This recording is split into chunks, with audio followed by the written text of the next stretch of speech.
At exactly 11:47 p.m. on a cold February night in Dallas, Noah Carter, a single father working as a janitor for $14 an hour, did something that would shatter his life and save another's. He stepped between a billionaire's fist and a pregnant woman's face while 100 of America's wealthiest citizens watched in silence.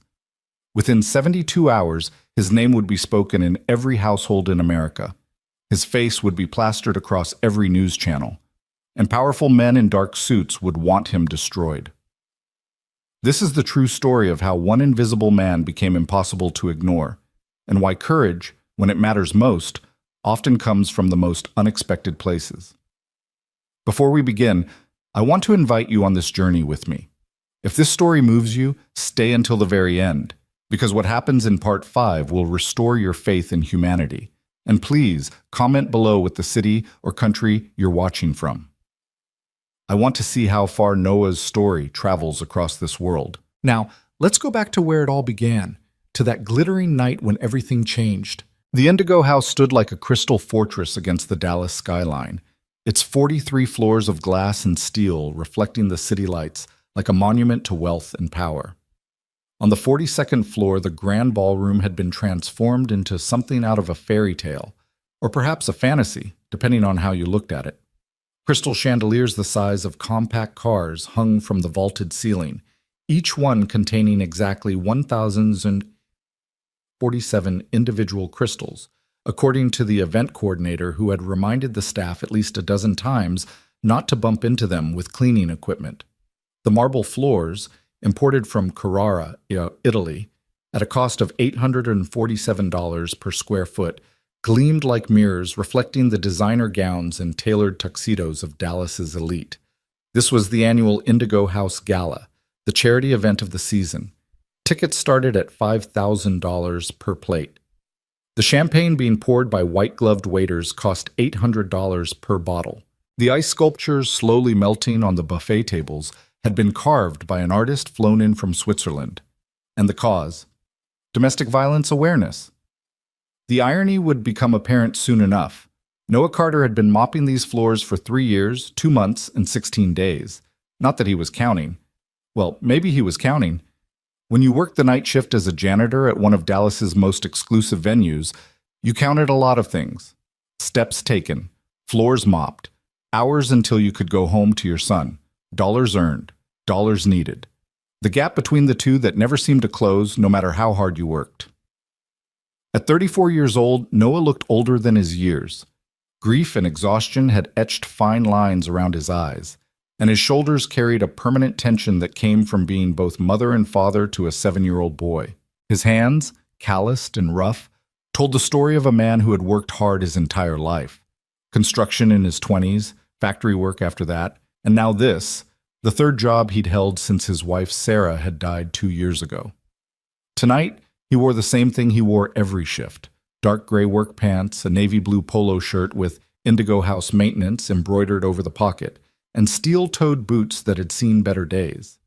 His ID badge, with a photo that somehow made him look both exhausted and vaguely criminal, hung from a lanyard around his neck. He was invisible. That's what Noah had learned in 3 years of working these events. To the people who attended galas like this, service staff weren't quite real. They were part of the scenery, like the ice sculptures or the potted orchids positioned throughout the room. You could walk past them, around them, sometimes even through them, and never quite see them as human beings with lives and problems and dreams of their own. Noah had made peace with his invisibility. In fact, he preferred it.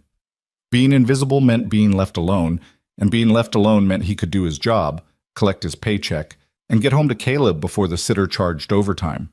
Mrs. Chen from 4B was kind, but she charged an extra $5 for every 15 minutes past midnight, and that $5 might as well have been $500 with how tight his budget ran.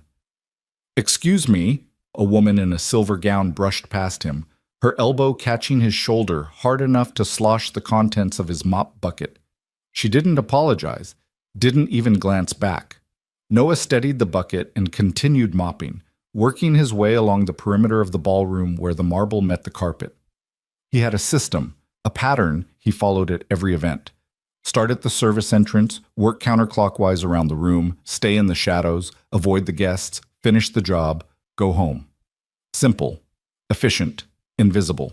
On the stage at the far end of the ballroom, a woman in a red dress stood at a podium, her voice amplified by speakers positioned throughout the space. Noah couldn't make out all the words. The acoustics were strange when you were down at floor level, and the chatter of 300 guests overpowered the speech. But he caught fragments. Grateful to our sponsors, making a difference in the lives of women. Courage to speak out. The woman speaking was Evelyn Hawthorne, and if Noah had been paying attention to the guest list or the event program, he would have known she was the wife of Grant Hawthorne, CEO of Hawthorne Industries, the third largest private equity firm in Texas. But Noah didn't pay attention to things like that. Guest lists and programs were for people who belonged at events like this, and Noah knew exactly where he belonged. In the background, mop in hand, invisible. Still, even from across the room, even without trying to notice, Noah couldn't help but see that Evelyn Hawthorne was beautiful. Not in the polished, calculated way of many of the women here, with their obvious cosmetic enhancements and designer everything. Evelyn's beauty was softer, more natural. Her dark hair fell in loose waves past her shoulders. Her red dress was elegant but not ostentatious, and when she smiled, addressing the crowd, there was something warm in it, something genuine. She was also visibly pregnant, perhaps 5 or 6 months along, the swell of her belly obvious even in the carefully tailored dress. "Thank you all for being here tonight," Evelyn said, her voice clearer now as Noah worked closer to the stage. Domestic violence remains one of the most underreported crimes in America. 1 in 4 women will experience it in their lifetime. Tonight, your generosity will help fund shelters, legal assistance, and support services for survivors trying to rebuild their lives. You are literally saving lives. Thank you. The applause was enthusiastic, the kind of applause wealthy people gave when they felt good about themselves. Noah had heard it dozens of times at dozens of events. He kept mopping. "And now," Evelyn continued, "I'd like to invite my husband, Grant Hawthorne, to say a few words about Hawthorne Industries' commitment to this cause." More applause as a man joined Evelyn on stage. Grant Hawthorne was exactly what you'd expect a Texas billionaire to look like. Tall, broad-shouldered, with silver-flecked hair styled perfectly, and a tan that suggested either regular vacations or a very good spray booth. His tuxedo probably cost more than Noah made in 6 months. His smile was wide and white and didn't quite reach his eyes. He kissed Evelyn on the cheek, a performance of affection for the crowd, and took the microphone. "Thank you, darling," Grant said, his voice booming with practiced charm. "Ladies and gentlemen, I won't bore you with a long speech. You came here to eat excellent food, drink excellent wine, and feel excellent about yourselves." Laughter rippled through the crowd. Grant was good at this, at reading a room and giving people what they wanted. But I will say this: Hawthorne Industries believes in protecting those who cannot protect themselves. We believe in standing up for the vulnerable. We believe that no woman should live in fear in her own home. And we're proud to be the platinum sponsor of tonight's event. More applause. Grant handed the microphone back to Evelyn, whispered something in her ear that made her stiffen slightly, a movement so subtle Noah almost missed it, and then descended the stage stairs. Noah was close enough now that he could see Grant's face as he left the stage. The warm smile vanished the moment he turned away from the crowd, replaced by something harder, colder. He grabbed a glass of champagne from a passing waiter's tray, grabbed it roughly, carelessly, causing the waiter to stumble slightly, and drained half of it in one swallow. "This whole thing is ridiculous," Grant muttered to a man who appeared at his elbow.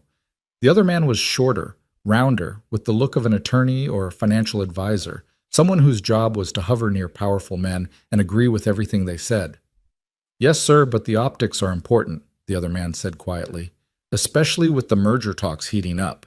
Corporate social responsibility plays well with—" "I don't give a damn about optics, Richard. I give a damn about the fact that my wife just made me stand up there and play the caring husband in front of 300 people when I should be in Houston closing the Brennan deal." Noah moved past them, mop swishing across the marble. Invisible. "Your wife is very dedicated to this cause," Richard said carefully. "The foundation work, the speeches, it's all very admirable." "My wife," Grant said, his voice dropping to a harsh whisper that somehow carried farther than his normal tone. Needs to remember her place. She's not a social activist. She's Mrs. Grant Hawthorne. There's a difference. Noah kept moving, kept mopping, tried not to listen. But something about Grant's tone, the casual cruelty in it, the sense of ownership, made the hair on the back of his neck stand up. On stage, Evelyn was introducing the evening's program. Dinner, a silent auction, and then dancing. Her voice was steady, professional, but Noah noticed, because he was looking now, because something had shifted in his awareness, that her hands trembled slightly as they gripped the sides of the podium. The next hour passed in the usual blur of activity. Guests moved from cocktails to dinner. Waitstaff circulated with bottles of wine that cost more per glass than Noah made in a day. The noise level rose as alcohol flowed and inhibitions lowered. Noah and the other maintenance staff, there were 4 of them working tonight, retreated to the service areas, ready to respond to spills or other emergencies, but otherwise staying out of sight. Noah used the break to check his phone. One text from Mrs. Chen. Caleb ate all his dinner and finished homework. In bed now. All good. He smiled. Caleb was the reason for everything. The reason Noah got up at 5 a.m. to work a construction site across town before coming here. The reason he worked double shifts on weekends. The reason he kept going when exhaustion made his bones ache and his vision blur. Caleb, with Sarah's eyes and Noah's stubborn chin. Caleb, who drew pictures of superheroes and insisted his dad was the strongest man in the world. Caleb, who still cried sometimes at night for his mother, and who Noah would die to protect. There was a drawing on their refrigerator at home, stick figures in crayon. A tall figure labeled Dad with a cape, and a smaller figure labeled Me. At the top, in Caleb's careful 7-year-old handwriting, Dad is my hero. Noah stared at that text from Mrs. Chen, thought about that drawing, and felt the familiar weight of responsibility settle over his shoulders like a physical thing. He had to be enough, father and mother both. He had to work enough, earn enough, do enough, be enough. He had to be the hero his son believed he was. Hey, Carter. Marcus, the shift supervisor, stuck his head into the service area. Need you back out there. Someone knocked over a champagne tower near the stage. It's everywhere. Noah pocketed his phone and grabbed his mop. Back to work. Back to being invisible. The champagne spill was impressive. A cascading fountain of glasses had toppled, sending amber liquid spreading across the marble in a sparkling pool. Noah worked quickly, efficiently, aware that guests were watching with the detached amusement of people watching something that didn't affect them personally. Careful there, a woman in diamonds said, as Noah mopped near her shoes. These are Louboutins. Yes, ma'am, Noah said quietly, redirecting his mop. By the time he finished, the band had started playing. Couples drifted onto the dance floor. The lights dimmed slightly, making the space feel more intimate, more romantic. Noah worked his way back to the perimeter, into the shadows, where he belonged. That's when he saw them. Grant and Evelyn Hawthorne stood in an alcove near the bathrooms, partially hidden by a massive flower arrangement. To a casual observer, and everyone here was casual at best in their observation of others, they looked like a couple having a private conversation at a public event. Nothing unusual. But Noah wasn't a casual observer anymore. Something had shifted in him tonight. Some instinct sharpened by years of watching out for Caleb, of being alert to danger, of reading unspoken threats. Grant had Evelyn's arm in his grip, not holding it, gripping it. His fingers dug into the soft flesh of her upper arm, hard enough that Noah could see the pressure even from 20 feet away. Evelyn's face was turned down, but Noah could see her expression in profile. Fear, barely masked. Embarrassing me, Grant was saying, his voice low and vicious. Parading around up there like some kind of saint when you know damn well— Grant, please, not here, Evelyn whispered. People might see— Let them see. Let them see what a disobedient wife looks like. Do you have any idea how much money I've poured into this ridiculous foundation of yours? And you still can't follow simple instructions. I told you to keep the speech under 3 minutes. I told you not to mention the shelter expansion. It's important work. I decide what's important. Grant's voice rose slightly before he caught himself, glancing around to make sure no one was paying attention. No one was, except Noah. You're hurting me, Evelyn said softly, trying to pull her arm free. Grant's grip tightened. Good.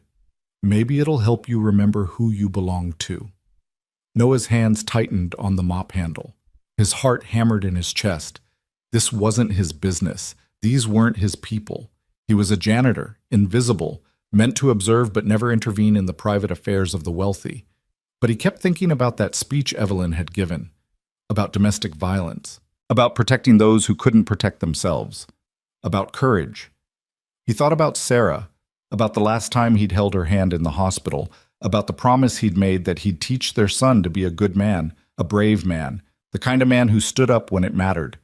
He thought about that drawing on the refrigerator. Dad is my hero. Grant released Evelyn's arm with a push that made her stumble backward slightly. She caught herself against the wall, one hand instinctively going to her pregnant belly, protective. You have 10 minutes to fix your face and get back out there, Grant said coldly. Smile, play the happy wife, and stop making me look bad. Can you manage that, or is it too complicated for you? Yes, Evelyn whispered. Yes, I can do that. Good girl, Grant said, the condescension in his voice making Noah's stomach turn. Grant turned to walk away, back toward the main ballroom, back toward the party where he would smile and shake hands and play the role of philanthropic billionaire. He took 3 steps. Then he stopped, turned back to Evelyn, and in one fluid motion, like he'd done it 1,000 times before, like it was the most natural thing in the world, he slapped her across the face. The sound echoed in the alcove like a gunshot. Evelyn's head snapped to the side. Her hand flew to her cheek. A small, choked sound escaped her throat. Time seemed to stop. Noah stood frozen, 20 feet away, mop in hand, mind racing. This wasn't his business. He was invisible. He was nobody. If he got involved, he'd lose his job. He'd lose the income Caleb depended on. He'd paint a target on his back, and men like Grant Hawthorne had ways of destroying people like Noah Carter. All of this flashed through his mind in less than a second, but louder than all of it, louder than fear or reason or self-preservation, was another voice. Sarah's voice, from 2 years ago when the cancer was winning and they both knew it, when she'd gripped his hand and made him promise, teach Caleb to be brave.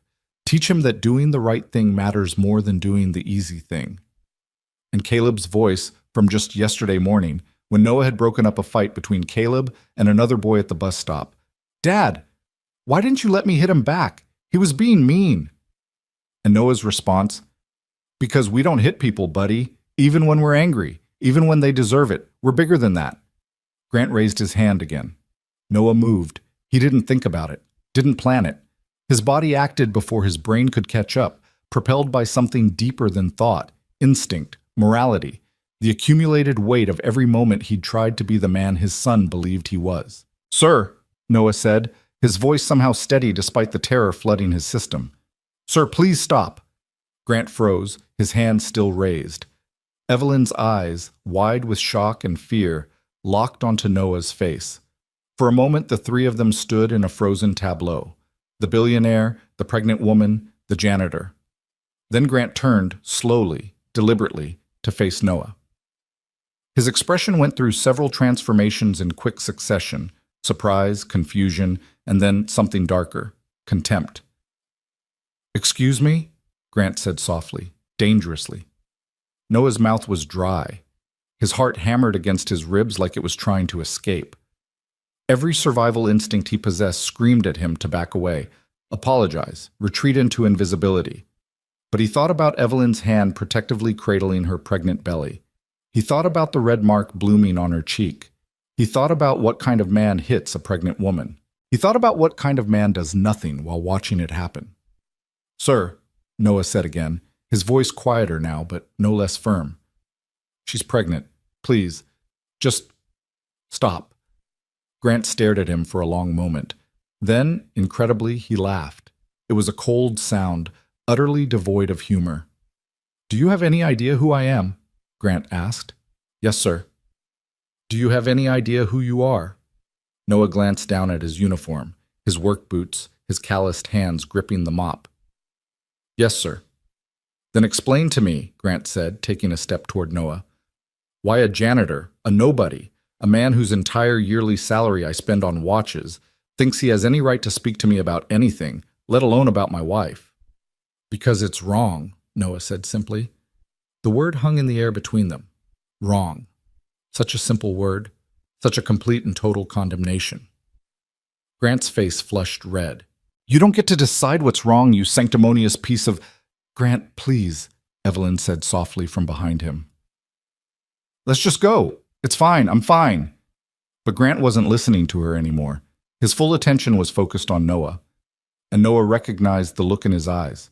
He'd seen it before, in bars, in parking lots, in the faces of men looking for a fight.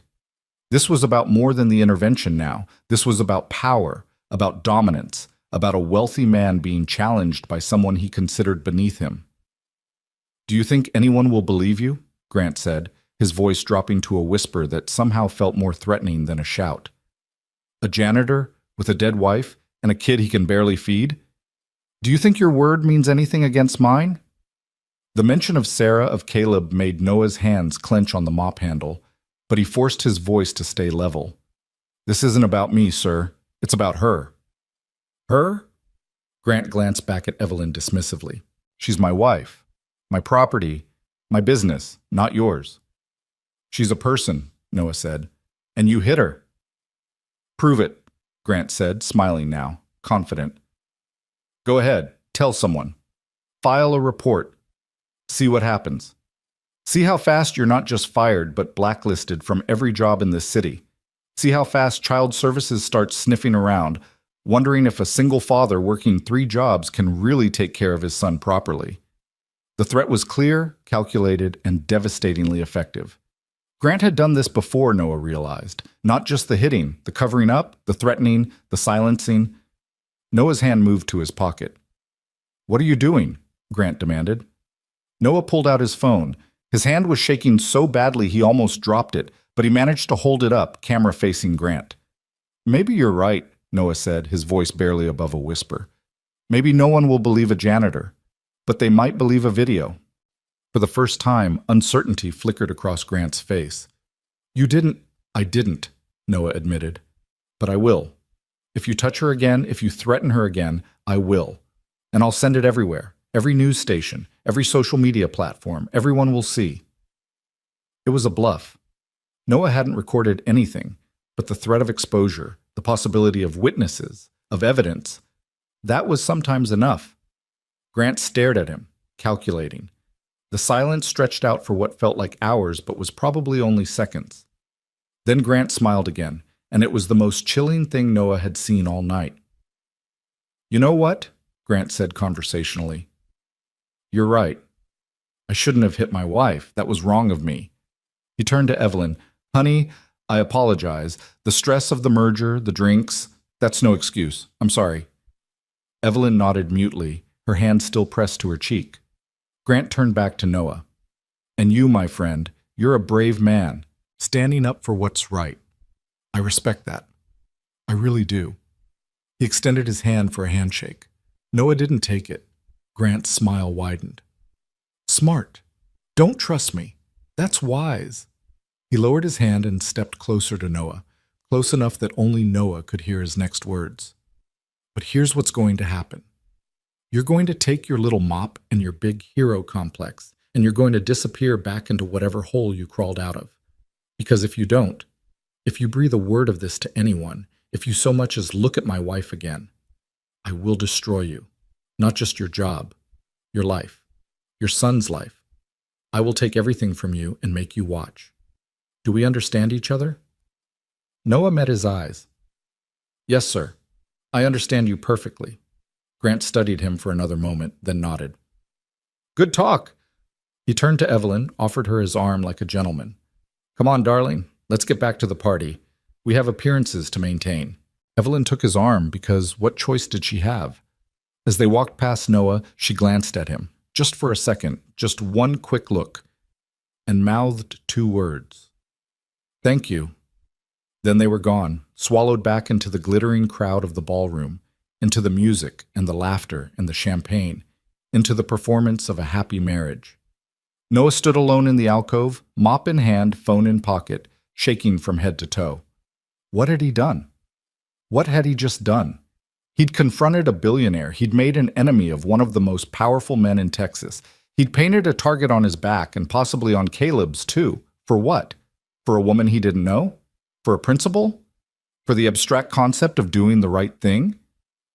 Noah leaned against the wall, struggling to catch his breath, his mind racing through scenarios, through consequences, through every possible way this could destroy his life. But underneath the fear, underneath the panic, was something else, something he hadn't felt in a long time. Pride. He'd stood up. When it mattered, when someone needed help, when everyone else looked away, he'd stood up. Sarah would have been proud. Caleb would be proud, if he ever knew, which he couldn't, which he wouldn't, because Noah was going to keep his head down, finish his shift, go home, and pretend this night never happened. He had to. He had a son to protect, bills to pay, a life that couldn't afford to be destroyed by the vindictiveness of a powerful man. That was the smart choice, the safe choice. The coward's choice? Noah pushed away from the wall and went back to mopping the floor. But as he worked, he couldn't stop seeing Evelyn's face, the fear in her eyes, the red mark on her cheek, her hand protectively cradling her pregnant belly. He couldn't stop hearing Grant's voice. She's my property, my business. And he couldn't stop thinking about that drawing on his refrigerator. Dad is my hero. By the time the gala ended at 1 a.m., Noah had mopped more floors, cleaned more spills, and collected more discarded champagne glasses than he could count. He'd also made a decision. Not a smart decision, not a safe decision, but the right one. When he got home at 1:47 a.m., after paying Mrs. Chen her fee plus the overtime, after checking on Caleb sleeping peacefully in his bed, after standing in the doorway of his son's room and watching him breathe for 5 full minutes, after all of that, Noah sat at his kitchen table and did something terrifying. He opened his phone and started recording. His hands were shaking so badly it took 3 tries to hit the record button. When he finally did, when he saw his own face in the frame, exhausted, scared, but determined, he took a breath and began to speak. My name is Noah Carter. I'm a janitor at the Indigo House in Dallas, Texas. I'm a single father to a 7-year-old boy. And tonight, I watched a billionaire hit his pregnant wife at a charity gala for domestic violence awareness. I'm recording this because I need to tell someone. I need to do something. I don't know if anyone will care. I don't know if anyone will believe me. But I can't stay silent. I can't pretend I didn't see what I saw. So here it is. The truth, for whatever it's worth. He told the whole story. Every detail. Grant's name, Evelyn's name, the threats, the fear, all of it. When he finished, his phone's memory showed he'd recorded for 17 minutes. He stared at the video for a long time, his thumb hovering over the delete button. This was it, the point of no return. If he posted this, if he sent it anywhere, there would be consequences. Grant Hawthorne wasn't a man who made idle threats. But if he deleted it, if he stayed silent, then what had any of it meant? What kind of hero stayed silent while someone suffered? What kind of father taught his son to be brave while he himself chose fear? Noah thought about Evelyn's face, her whispered thank you, her hand protecting her unborn child. He thought about Caleb, asleep in the next room, believing his father was the strongest man in the world. He thought about Sarah, about promises made and kept. Noah uploaded the video to YouTube. Unlisted, not public, not yet. He needed to think, to plan, to figure out the smartest way to do this. But it was recorded. It was real. It existed. The truth existed. And sometimes Noah was beginning to understand that's where courage starts. Not with the act itself, but with the decision to act. Not with the victory, but with the choice to fight. He closed his laptop and went to bed, knowing sleep would be impossible, knowing tomorrow would bring consequences he couldn't predict. But for the first time in 2 years, since Sarah's death, since the world had collapsed and he had had to rebuild it piece by piece, Noah Carter felt like more than just a man surviving. He felt like a man who'd done something that mattered. He felt for just a moment like the hero his son believed he was. And in the morning, everything would change. Noah woke at 5:14 a.m. to the sound of his alarm, his body moving on autopilot before his mind fully registered consciousness. 3 hours of sleep. That was all he'd managed, and even those 3 hours had been fractured by dreams of Grant Hawthorne's face, of courtrooms, of Caleb crying while strangers took him away. He splashed cold water on his face and stared at his reflection in the bathroom mirror. The man looking back appeared hollowed out, eyes rimmed with red, jaw tight with tension. This was the face of someone who'd crossed a line and couldn't uncross it. The construction site job started at 6:30. Noah needed to be there by 6:15 to clock in, get his assignment, and start the physical labor that would occupy his body while his mind spun in circles. He moved through his morning routine mechanically. Coffee, 2 pieces of toast he barely tasted, checking that Caleb's backpack was ready for school. Caleb stumbled into the kitchen at 5:47, rubbing his eyes, his dinosaur pajamas rumpled from sleep. "You're up early, buddy," Noah said, forcing brightness into his voice. "It's not even 6 yet." "Heard you," Caleb mumbled, climbing into his chair at their small kitchen table. "You were walking around, couldn't sleep?" Noah's chest tightened. His son was 7 years old and already learning to read the signs of his father's stress, already attuned to the subtle shifts in mood and behavior that indicated something was wrong. "Just thinking about work stuff," Noah said, which wasn't a lie. "Nothing for you to worry about." Caleb studied him with those serious brown eyes. Sarah's eyes. Noah thought for the 1,000th time, and then nodded slowly. "Okay, can I have cereal?" "Course you can." Noah poured Lucky Charms into a bowl, added milk, and set it in front of his son. He watched Caleb eat, memorizing the moment, the way Caleb picked out all the marshmallows first, the milk mustache on his upper lip, the concentrated expression he wore while doing even simple tasks. If everything went wrong, if Grant Hawthorne made good on his threats, how many more mornings like this would they have? "Dad?" Caleb's voice pulled him back. "You're staring." "Sorry, buddy. Just thinking how lucky I am." Caleb grinned, showing the gap where he'd lost a tooth last week. "Lucky like Lucky Charms?" "Exactly like that." Noah dropped Caleb at Mrs. Chen's apartment at 6:03. She would walk him to the bus stop at 7:45, just like every weekday. She stood in her doorway wearing a floral bathrobe, her gray hair in curlers, and gave Noah a look that suggested she saw more than he wanted her to see. "You look terrible," she said bluntly. Mrs. Chen had never been one for polite fictions. "You sick?" "Just tired. Long shift last night." She didn't believe him, but she didn't push. "Caleb will be fine. You go. Do your work. Try not to fall off any buildings." The construction site was in North Dallas, a luxury condo development that would eventually house young professionals willing to pay $3,000 a month for 800 square feet and a view of a highway. Noah's job was simple: haul materials, mix concrete, do whatever the foreman needed.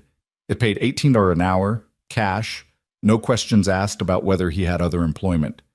He worked for 4 hours in a fog, his body going through the motions while his mind replayed the previous night on an endless loop.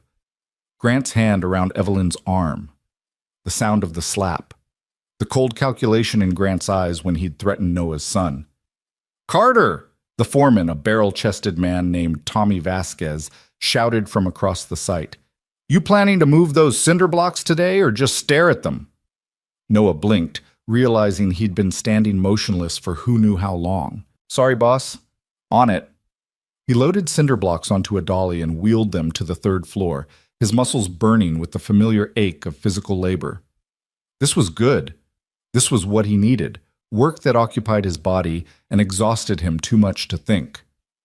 But during his lunch break, sitting in his truck with a packed sandwich and an apple, Noah pulled out his phone and checked the video he'd uploaded to YouTube. Still unlisted, still sitting there, waiting. 67 views, his stomach dropped. How? He'd set it to unlisted, which meant only people with the direct link could see it. So who had the link? Who had found it? Then he remembered.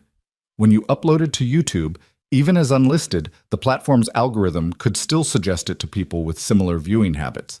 Or maybe he'd accidentally made it public for a few minutes while figuring out the settings. His hands had been shaking so badly last night. 67 people had watched him tell the truth about Grant Hawthorne. 67 witnesses to his decision. Noah's hands started trembling again. He should delete it. Right now, before it spread further, before someone who knew Grant saw it, before this turned into something he couldn't control. His thumb hovered over the delete button. Then his phone buzzed with a text from an unknown number. Is this Noah Carter, the janitor from the Indigo House? Noah stared at the screen. Wrong number? Spam? Or something worse? He typed back, "Who is this?" The response came immediately. "My name is Ethan Cole. I'm a chef at the Indigo House. I was working the gala last night. I saw what happened. And I think you're incredibly brave." Noah read the message 3 times, his heart hammering. Someone else had seen. Someone else knew. Another message appeared. "Can we talk? I have information you need to see." This could be a trap. Grant Hawthorne was wealthy enough to hire people to pretend to be allies while gathering evidence against Noah. It could be someone trying to find out what Noah knew, what he'd recorded, who else he'd told. Or it could be exactly what it claimed to be, another witness. Noah glanced at the time. His lunch break ended in 7 minutes. He needed to make a decision. "Where?" he typed. "Coffee shop on Elm Street. The Daily Grind. Can you meet at 6 tonight?" 6 p.m. would give Noah just enough time to finish his construction shift, pick up Caleb from Mrs. Chen's, make dinner, and get the sitter back for the evening before his night shift at the Indigo House started at 8. It would be tight, expensive, and exhausting. "I'll be there," Noah typed. He spent the rest of his shift in a state of heightened anxiety, nearly dropping a load of lumber and earning another shout from Tommy. When 5 o'clock finally came and the foreman released them, Noah drove straight to Mrs. Chen's, picked up Caleb, and took him home. "Can we watch a movie?" Caleb asked as they climbed the stairs to their 3rd-floor apartment. "Not tonight, buddy. I have to go out for a bit." Caleb's face fell. "Again? You were gone all last night." "I know. I'm sorry, but Mrs. Chen will be here, and it's just for a little while. Then tomorrow's Saturday. No work. We can do whatever you want." "Whatever I want?" "Within reason. And within budget." Caleb considered this. "Can we go to the park and get ice cream?" "Absolutely. That's a promise." Noah made Caleb a quick dinner of chicken nuggets and mac and cheese, not the healthiest meal, but it was fast and Caleb loved it. And then Mrs. Chen arrived, raising her eyebrows when she saw Noah already dressed to go out. "2 nights in a row?" she said. "This must be some important work thing." "It is. I'll be back by 8:30 latest. Then I have to leave again for my night shift." You're going to work yourself to death. You know that." "Yeah, well, bills don't pay themselves." The Daily Grind was a small coffee shop in a gentrifying neighborhood, the kind of place with exposed brick walls, mismatched furniture, and a chalkboard menu listing drinks with names like Meditation Mocha and Zen Latte. Noah had never been here before, couldn't afford $6 coffee when the gas station sold it for $1.50. But he could understand why someone would pick it for a clandestine meeting. It was busy enough to provide cover, but quiet enough to have a private conversation. He spotted Ethan Cole immediately. The man had said he was a chef, and he looked the part. Late 20s, with the lean build of someone who spent long hours on their feet, a close-cropped beard, and a tattoo of a knife on his forearm. He sat in the back corner, a laptop open in front of him, and when he saw Noah enter, he raised a hand in greeting. Noah ordered a black coffee, $3.50, which still seemed absurd, and joined Ethan at the table. "Noah Carter?" Ethan said, extending his hand. "That's me." Noah shook it, studying the younger man's face for signs of deception or threat. He saw only nervous energy and something that looked like determination. "Thanks for coming. I know this is weird, meeting a stranger based on a text, but I saw your video, the one you posted on YouTube." Noah's stomach clenched. "How did you find it?" "I was searching for information about last night, about Grant Hawthorne. I put in keywords, Indigo House, Gala, Grant Hawthorne, and your video came up." Ethan leaned forward, his voice dropping. "Listen, I need you to know something. You weren't the only one who saw what happened. I saw it too. I was bringing out a tray of hors d'oeuvres, and I saw him grab her, saw him hit her, and I did nothing." The shame in Ethan's voice was palpable. "You couldn't have known," Noah started. "I could have done what you did. I could have said something, but I didn't. I told myself it wasn't my business, that I'd lose my job, that guys like Grant Hawthorne are untouchable. I walked away. And then I went home and I couldn't sleep. I kept seeing her face. And then this morning, I found your video and I realized you did what I should have done. and now you're going to pay for it unless we do something. We, Noah said carefully. Ethan turned his laptop around. On the screen was a news article from 6 months ago. Hawthorne Industries announces major merger with Brennan Capital. Grant Hawthorne is in the middle of the biggest business deal of his career, Ethan said. He's trying to merge his company with Brennan Capital, which would make him one of the 10 wealthiest men in America. But mergers like this come with scrutiny. Public image matters. Corporate ethics matter. If there was proof that Grant Hawthorne is an abuser, if there was video evidence, it could kill the deal. Noah felt cold. What are you saying? I'm saying your video matters. It's not just about protecting Evelyn Hawthorne. It's about exposing who Grant really is. It's about making him face consequences for once in his privileged life. And getting me destroyed in the process, Noah said bitterly.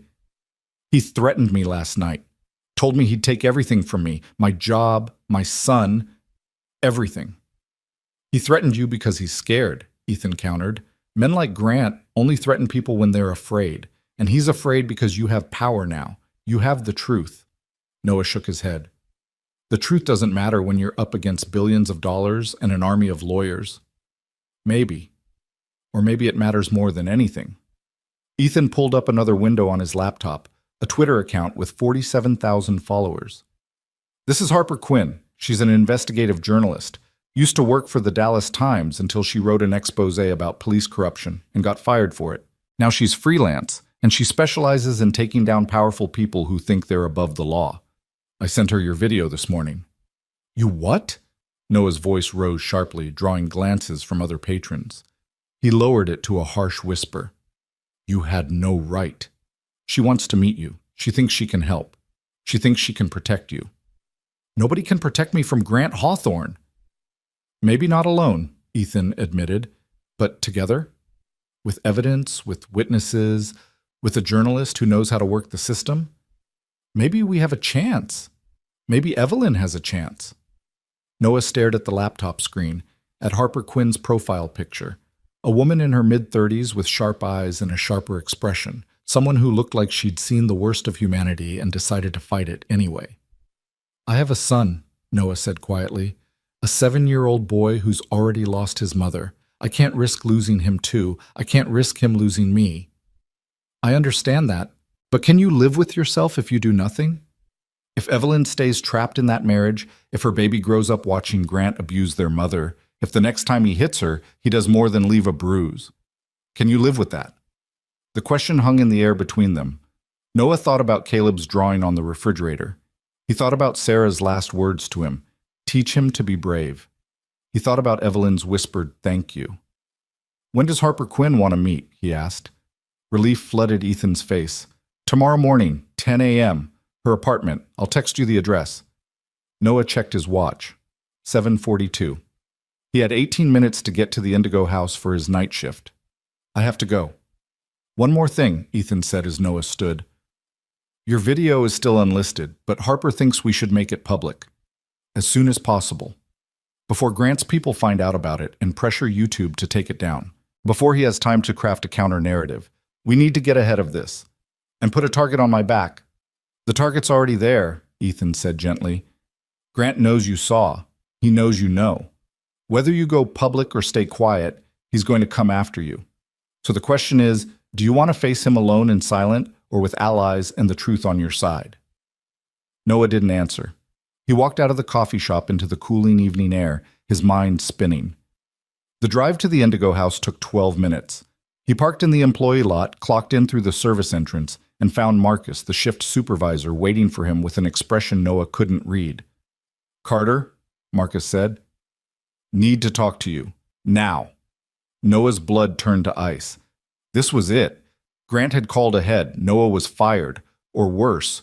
He followed Marcus to a small office near the loading dock. Marcus closed the door and gestured for Noah to sit. Noah remained standing. What's this about? Noah asked, trying to keep his voice steady. Marcus sighed and rubbed his face. Look, man, I like you. You're a good worker, reliable, never cause problems. So I want you to hear this from me first. There's been a complaint. About what? About you. Apparently you harassed a guest at last night's gala. Made accusations, got aggressive, interfered in a private conversation. The guest filed a formal complaint with building management. They're demanding you be terminated immediately. So it had begun. Grant hadn't wasted any time.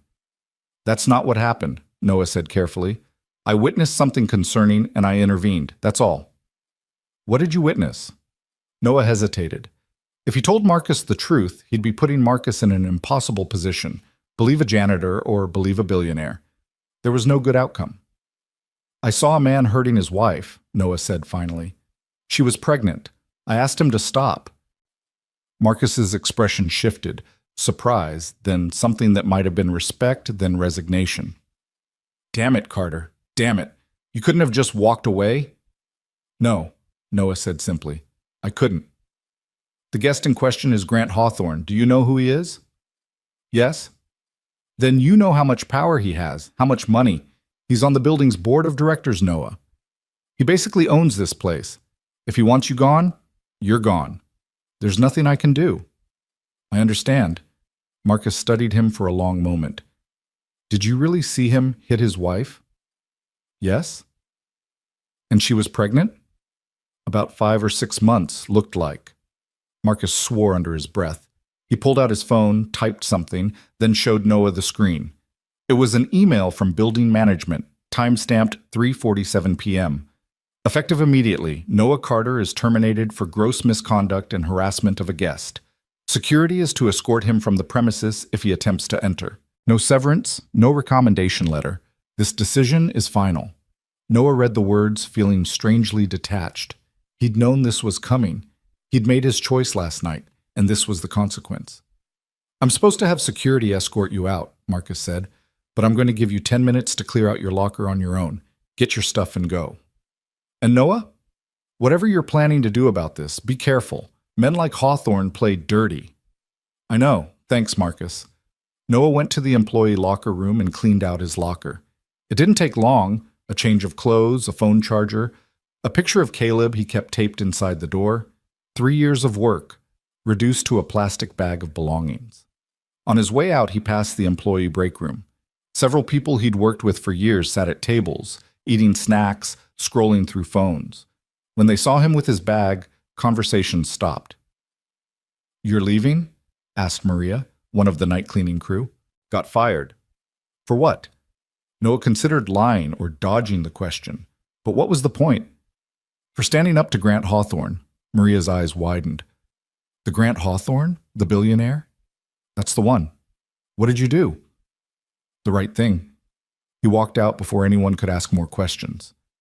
In the parking lot, sitting in his truck in the darkness, Noah let himself feel the full weight of what had just happened. He'd lost one of his 3 jobs. His income had just dropped by over $1,200 a month. He had rent due in 2 weeks, utility bills, Mrs. Chen's fees, groceries, Caleb's school expenses, car insurance, all of it suddenly, catastrophically more difficult to manage. And this was just the beginning. Grant had promised to destroy him, and Grant was a man who kept his promises. Noah's phone buzzed, a text from Ethan. Harper can meet tonight instead of tomorrow, 9 p.m. Says it's urgent. Here's the address. Noah stared at the address. He should go home. He should hug his son, tuck him into bed, and figure out how to explain that Daddy lost his job. He should start looking for new work, start planning how to survive the financial disaster heading his way.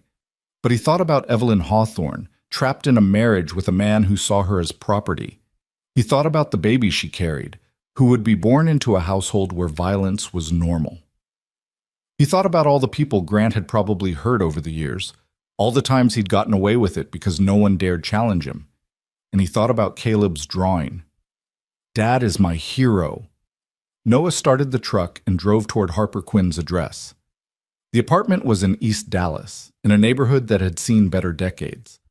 Harper's building was a 3-story walk-up with peeling paint and a broken intercom. Noah climbed to the second floor and knocked on apartment 2D. The woman who answered the door looked like her profile picture, but harder, more worn down.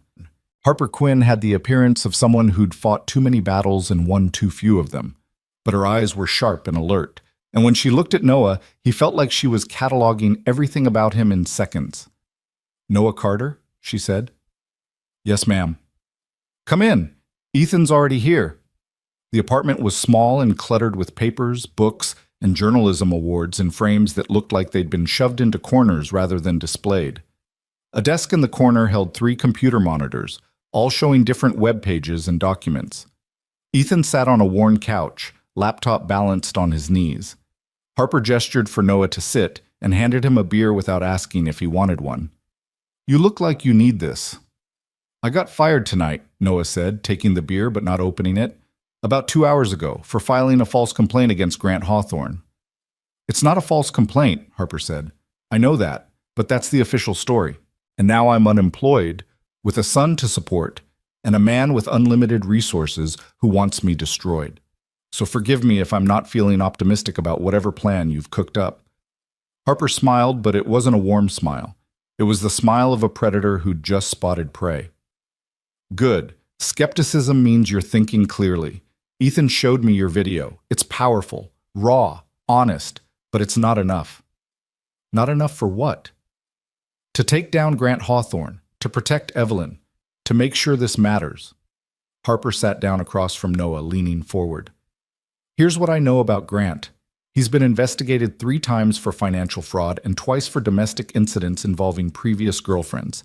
Every time the investigations went nowhere. Witnesses recanted, evidence disappeared, and Grant walked away richer and more powerful than before. He's Teflon. So what's the point? Noah asked, feeling despair creeping in. If he always wins, why are we even trying? Because this time is different, Harper said. This time we have video testimony. We have multiple witnesses. And we have me. No offense, but you're a freelance journalist. What can you do against a billionaire's legal team? I'm a freelance journalist with nothing to lose, Harper corrected.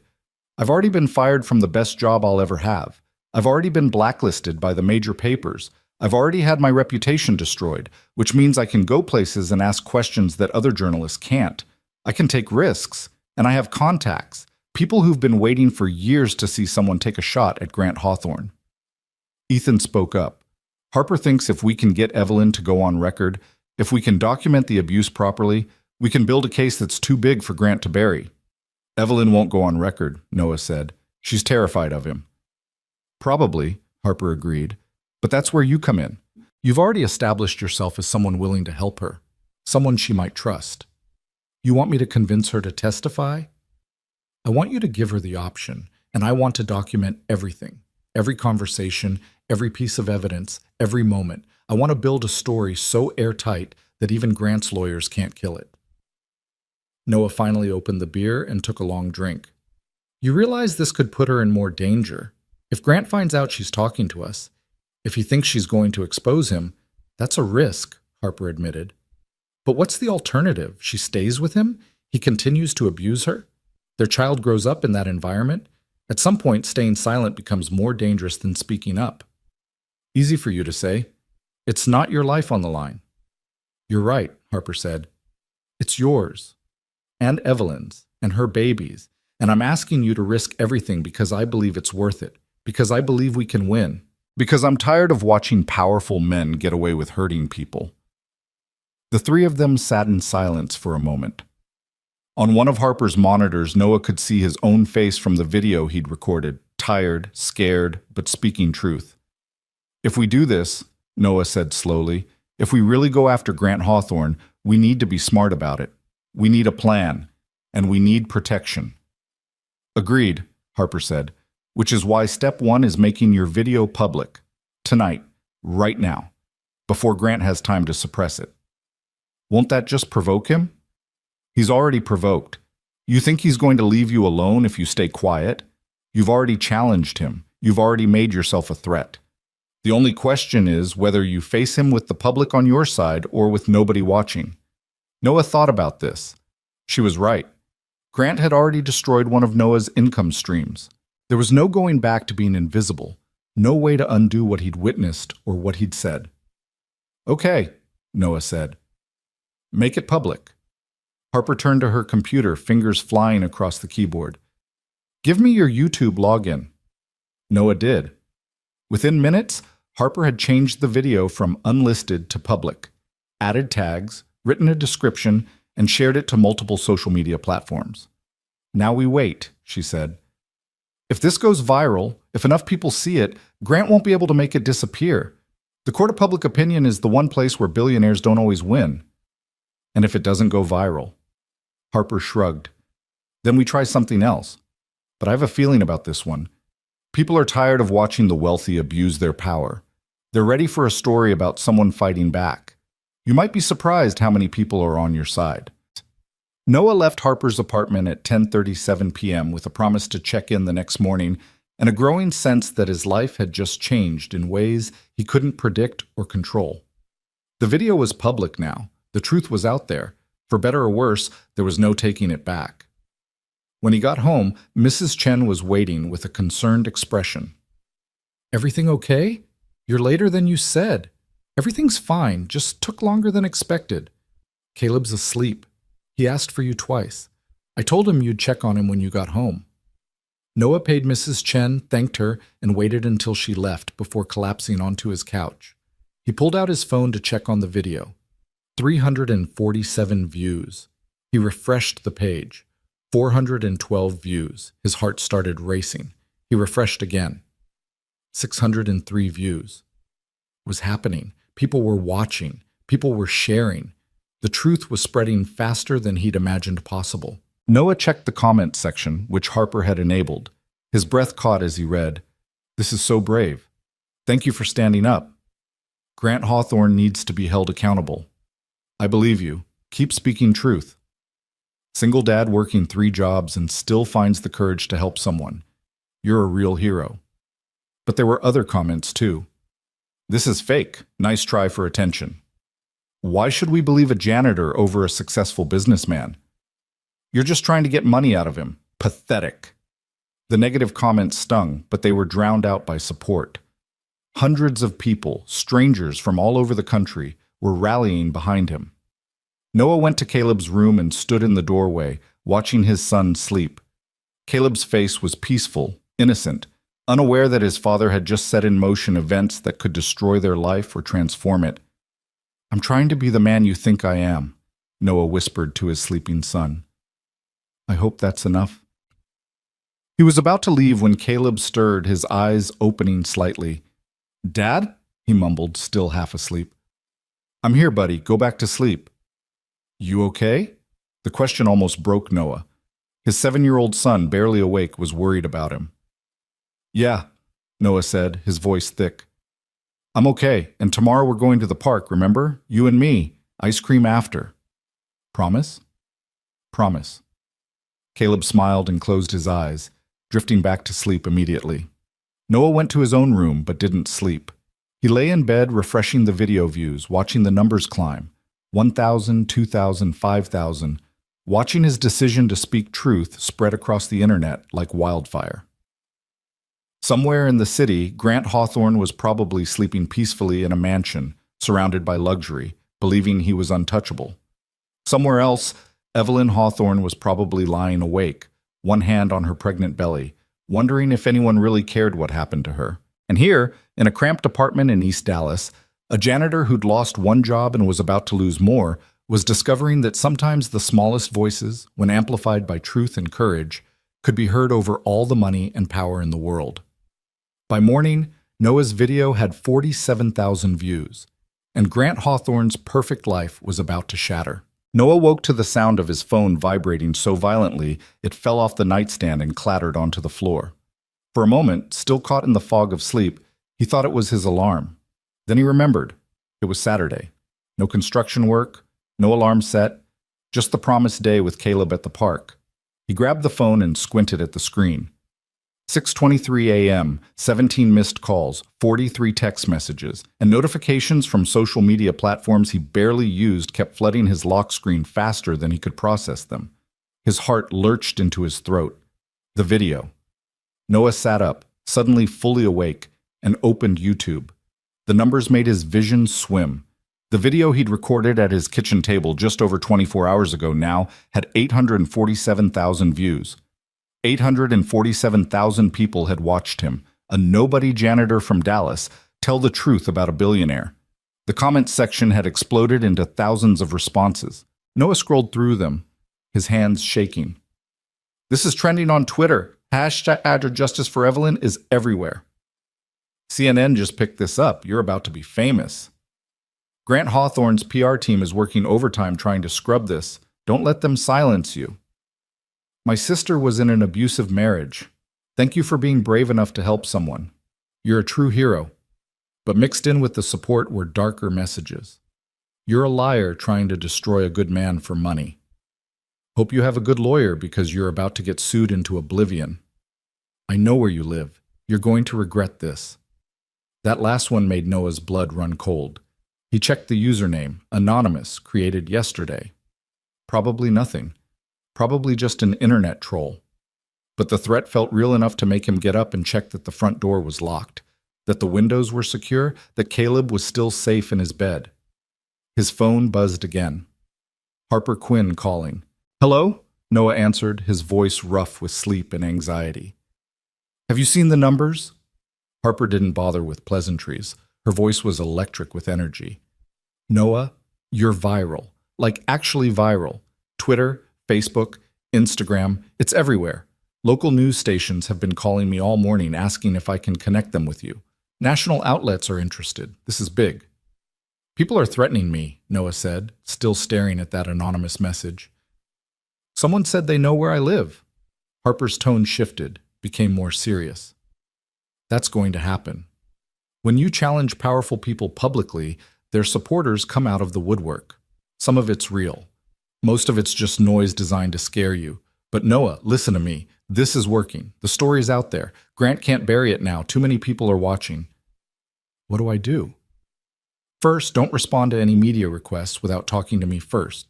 Second, document everything. Every threat, every call, every message. We might need it later. Third, stay off social media as much as you can. Don't read the comments. They'll drive you crazy.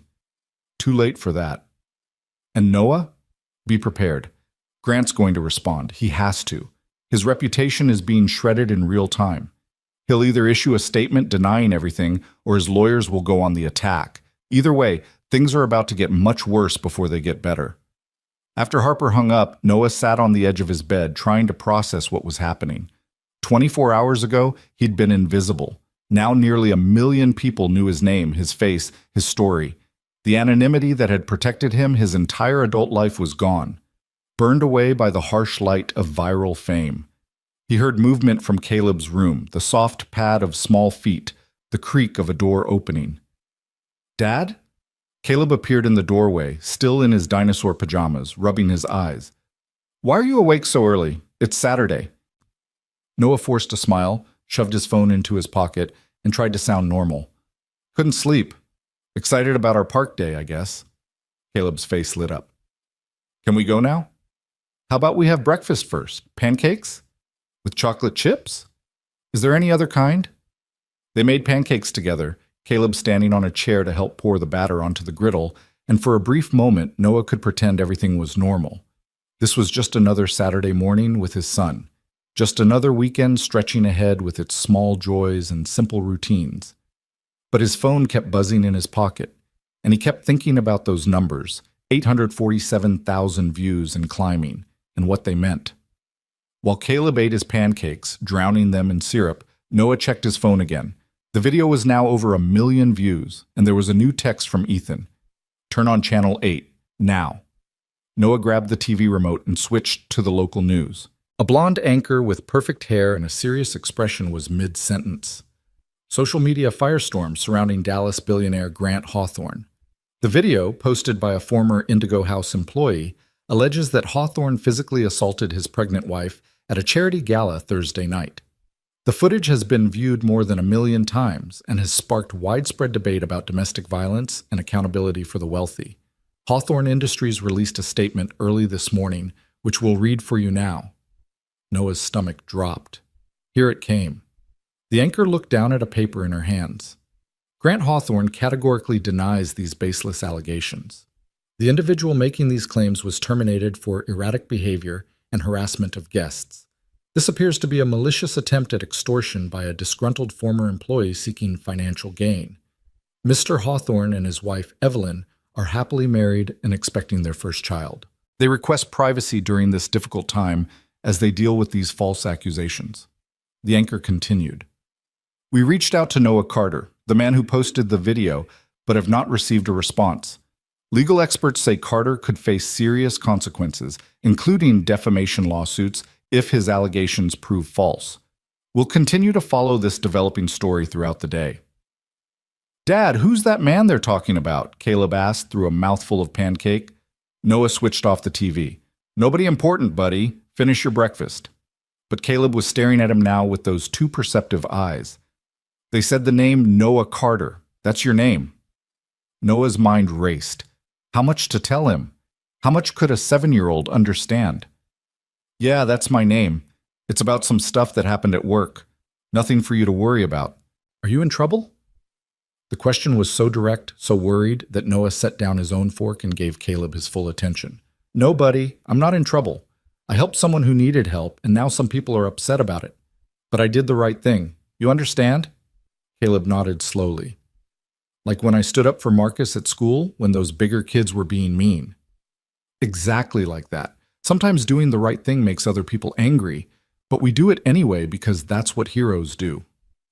Like in your video? Noah's heart stopped. What video? The one on your computer. I saw it last night when I got up to get water. You were talking to the camera. You said you're a janitor and a father, and you saw someone do something bad. Of course. Noah had left his laptop open on the kitchen table. Of course Caleb had seen it. Yeah, Noah said quietly, like that video. The people on TV said it's not true. But you don't lie, Dad. Ita, Dad. So they're wrong, right? They're wrong, Noah confirmed. I told the truth. That's all I did. Caleb considered this while finishing his pancakes. Then he said matter-of-factly, I think you're brave. Mom would think so too. The words hit Noah like a physical blow. He blinked hard against sudden tears. Thanks, buddy. That means everything.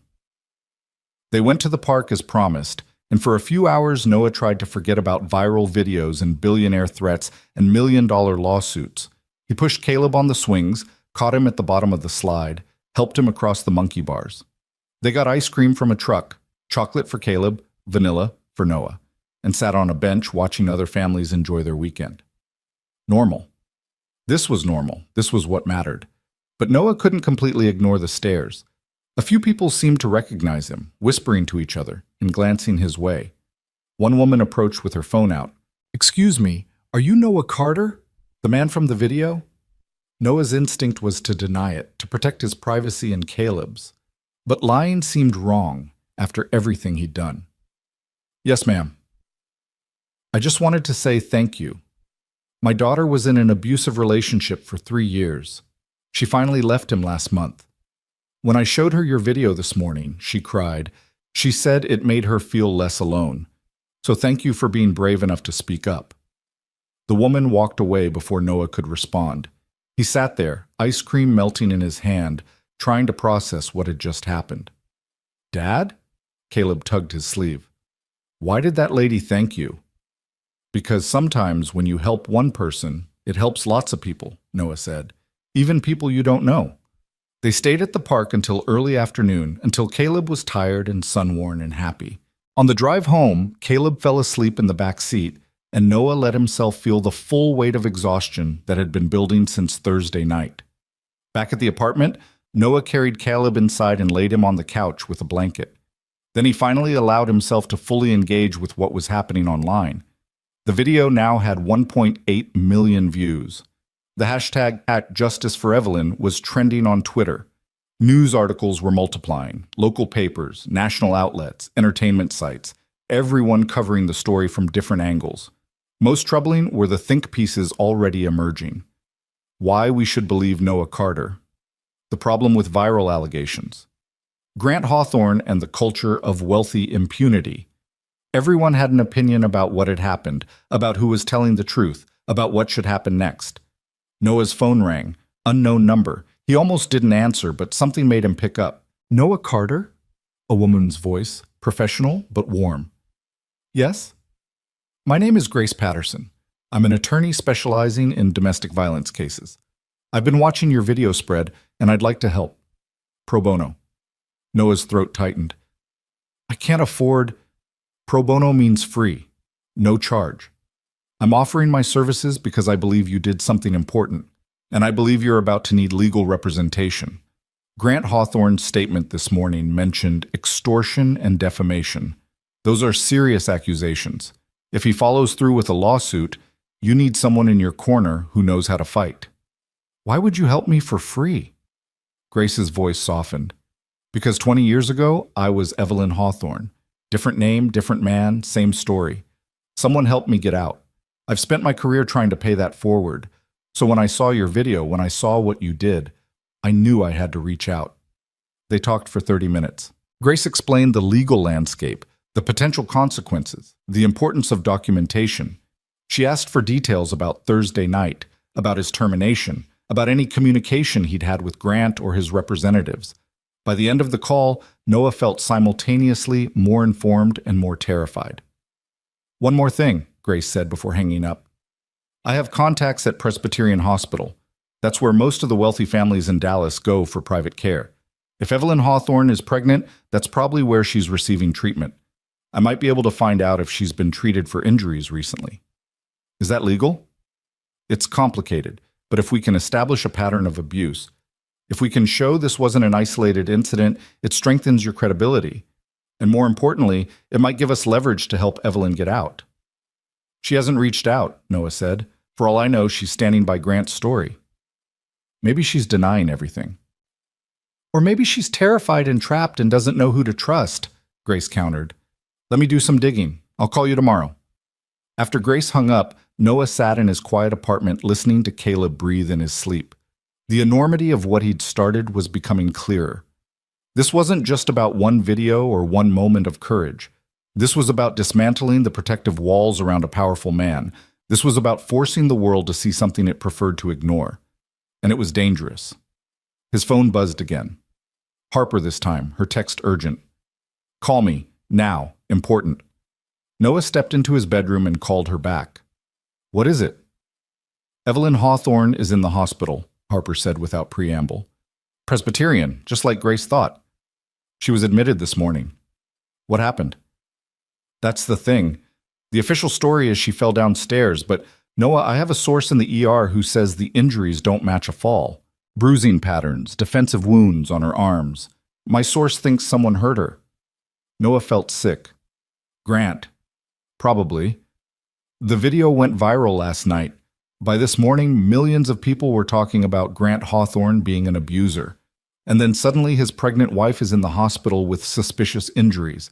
That's not a coincidence. We have to do something. We are doing something. Grace is working on getting access to medical records. I'm working my sources at the hospital, and Ethan is trying to make contact with Evelyn's personal assistant, who might be sympathetic. But Noah, you need to understand, this is going to get ugly. Grant is cornered now. Cornered animals are the most dangerous. Can we get to Evelyn? Can we talk to her? She's in a private room with security posted outside. Grant's security, not hospital security. My source says Grant's been there all day playing the concerned husband. Nobody's getting to her without going through him. Noah paced his small bedroom, frustration building. So we just wait? While she's trapped in a hospital room with the man who put her there? We wait and we build our case. Grace is talking to prosecutors, trying to get them interested. I'm working on an article for the outlets that will actually publish it. Ethan's gathering more testimony from other Indigo House staff who might have seen things. We're building something bigger than one video. We're building a movement. That's not enough. It's what we have. They ended the call, and Noah stood at his window looking out at the city. Somewhere out there, Evelyn Hawthorne lay in a hospital bed, injured and alone and surrounded by her abuser's security.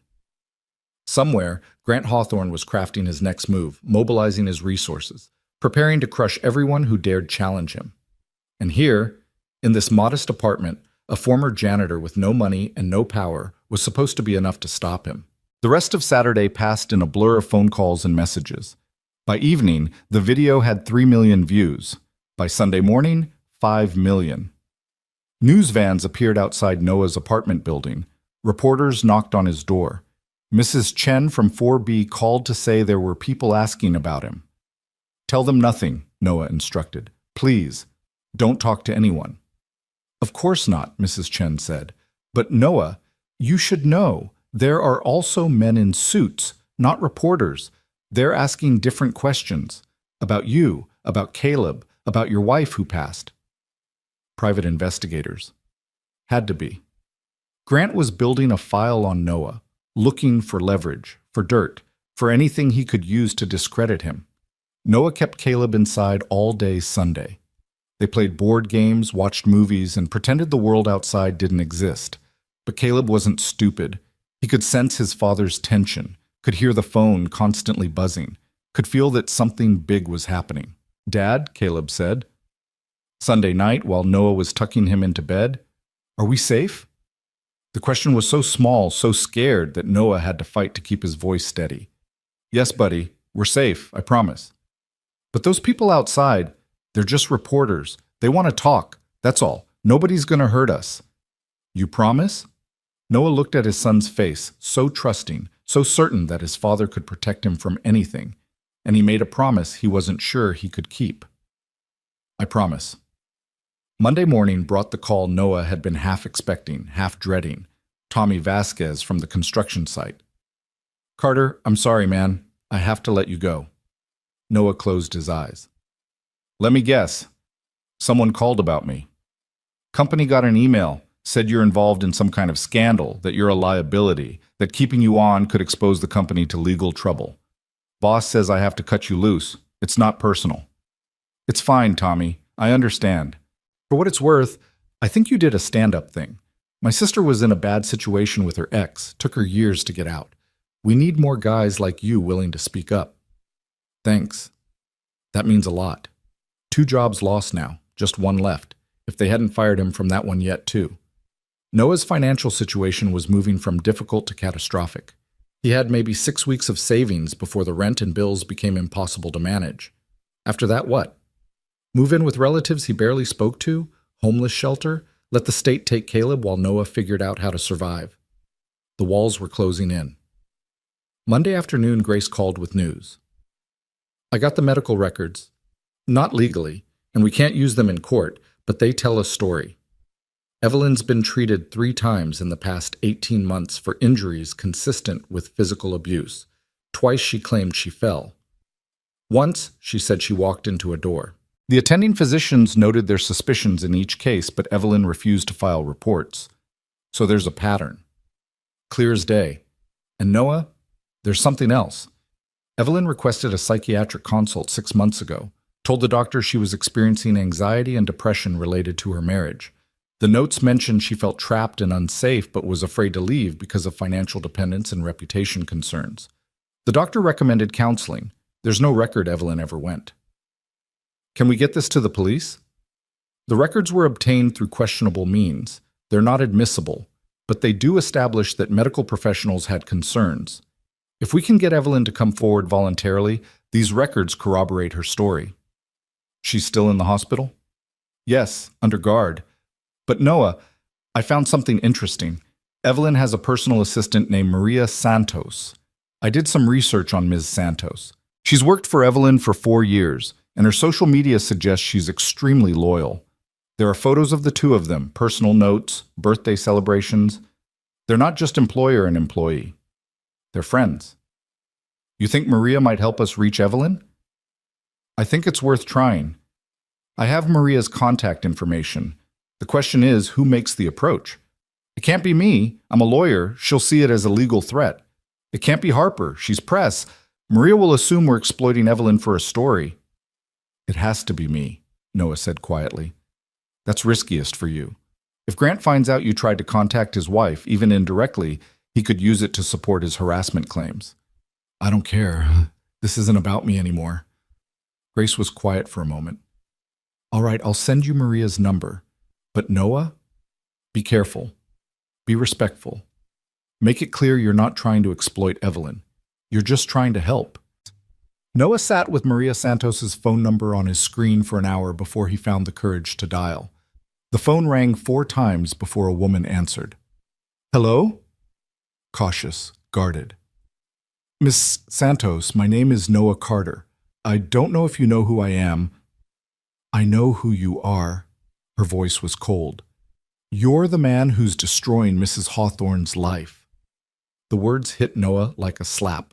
I'm not trying to hurt her. I'm trying to help. By putting her face all over the news? By making her private business public? By painting her husband as a monster while she's lying in a hospital bed? I saw him hit her, Noah said quietly. I saw him hurt her while she was pregnant, and I couldn't stay silent. Would you have? Maria didn't answer immediately. When she spoke again, her voice was softer but still wary. What do you want from me? I want to know if Mrs. Hawthorne is okay. I want to know if she needs help. And I want her to know that if she wants to speak, if she wants to tell her story, there are people who will listen, people who will believe her, people who will protect her. Mr. Hawthorne is her husband, the father of her child. Whatever problems they have are between them. Is that what you really believe? Noah asked. Or is that what you have to say because you're afraid? Silence. Long enough that Noah thought Maria had hung up, then almost too quiet to hear. She's been hurt for a long time. Years. I've seen things, heard things. But it's not my place to speak for her. I'm not asking you to speak for her. I'm asking you to give her a choice. Let her know there's a way out if she wants it. You don't understand what you're asking. Mr. Hawthorne has lawyers, security, investigators. He has power. If Mrs. Hawthorne tries to leave, if she speaks against him, he'll destroy her. He'll take her child. He'll make sure she has nothing. Or maybe, Noah said gently, he's just made her believe that. Maybe the truth is he's more afraid of her than she is of him. Because if she speaks, if she tells what really happens behind closed doors, all his power doesn't matter. Maria sighed, a sound heavy with years of witnessing and staying silent. I'll tell her you called. I'll tell her people are willing to help. But Mr. Carter, you need to understand, she's not like you. She can't just post a video and walk away from her life. She has too much to lose. Staying might cost her more, Noah said. After Maria hung up, Noah sat in his quiet apartment and wondered if he'd just made things better or worse. Had he given Evelyn hope? Or had he increased her danger? Had he helped, or had he pushed a terrified woman further into a corner? He didn't know. And the not knowing was almost worse than any certain outcome. Tuesday morning, Harper called with urgency in her voice. Turn on CNN, right now. Noah switched on the TV. The network was running a special segment, The Hawthorne Allegations, a deeper look. A serious-faced anchor was interviewing a legal expert, but what caught Noah's attention was the breaking news banner at the bottom of the screen. Exclusive. More witnesses come forward in Hawthorne case. The segment cut to an interview with a woman Noah didn't recognize. The banner identified her as Amanda Preston, former Hawthorne Industries employee. I worked in Grant Hawthorne's office for 2 years, Amanda was saying, her face partially obscured to protect her identity. I witnessed him throw things at assistants, scream at employees until they cried, threaten people's careers if they didn't do exactly what he wanted. He created a culture of fear. And yes, I saw how he treated his wife. She would come to the office sometimes, and he would belittle her in front of staff, mock her intelligence, tell her she was nothing without him. It was psychological abuse, clear as day. The anchor leaned forward. Did you ever see him physically harm her? No, but I saw the aftermath. She would come in with bruises she tried to hide. Sunglasses indoors, long sleeves in summer. And once, I walked past his office and heard him shouting at her, heard something break. When she came out, she was shaking, and he was smiling. The segment continued with 2 more anonymous witnesses, both telling similar stories of Grant's temper, his cruelty, his need to control and dominate everyone around him. Noah's phone exploded with messages. Harper. This is huge. Multiple witnesses equals pattern of behavior. Ethan. People are believing you now. The tide is turning. Grace. These testimonies could be crucial if this goes to trial. But most importantly, there was a message from an unknown number. Mr. Carter, this is Maria Santos. Mrs. Hawthorne would like to speak with you. Today. I'll send you details. Come alone. Tell no one. Noah's hands shook as he read the message. This was it. The moment everything could change. The meeting was set for 2 p.m. at a parking garage downtown. Maria's instructions were specific. Park on the 4th level, northwest corner, wait in your vehicle. Noah followed them exactly, his heart hammering as he pulled into the designated spot. A dark SUV with tinted windows pulled up beside him. The back door opened. Maria Santos sat inside, her expression unreadable. "Get in," she said. Noah hesitated for only a second before climbing into the back seat. The SUV immediately pulled away, driven by someone Noah couldn't see. "Where are we going?" he asked. "Somewhere we can talk without being followed," Maria said. "Mr. Hawthorne has people watching Mrs. Hawthorne constantly. We had to be creative to arrange this." They drove for 20 minutes, winding through streets until Noah lost track of where they were. Finally, the SUV pulled into an underground parking structure beneath an office building. They parked in a far corner, dimly lit and isolated. "She's here," Maria said. "In the building. She's been released from the hospital, but she's afraid to go home. She's staying with a friend Mr. Hawthorne doesn't know about." "Why did she want to see me?" "Because you're the only person who saw what happened and spoke up. The only person who risked something to help her. She needs to know if she can trust you." Maria led Noah to an elevator, then to the 20th floor of the office building.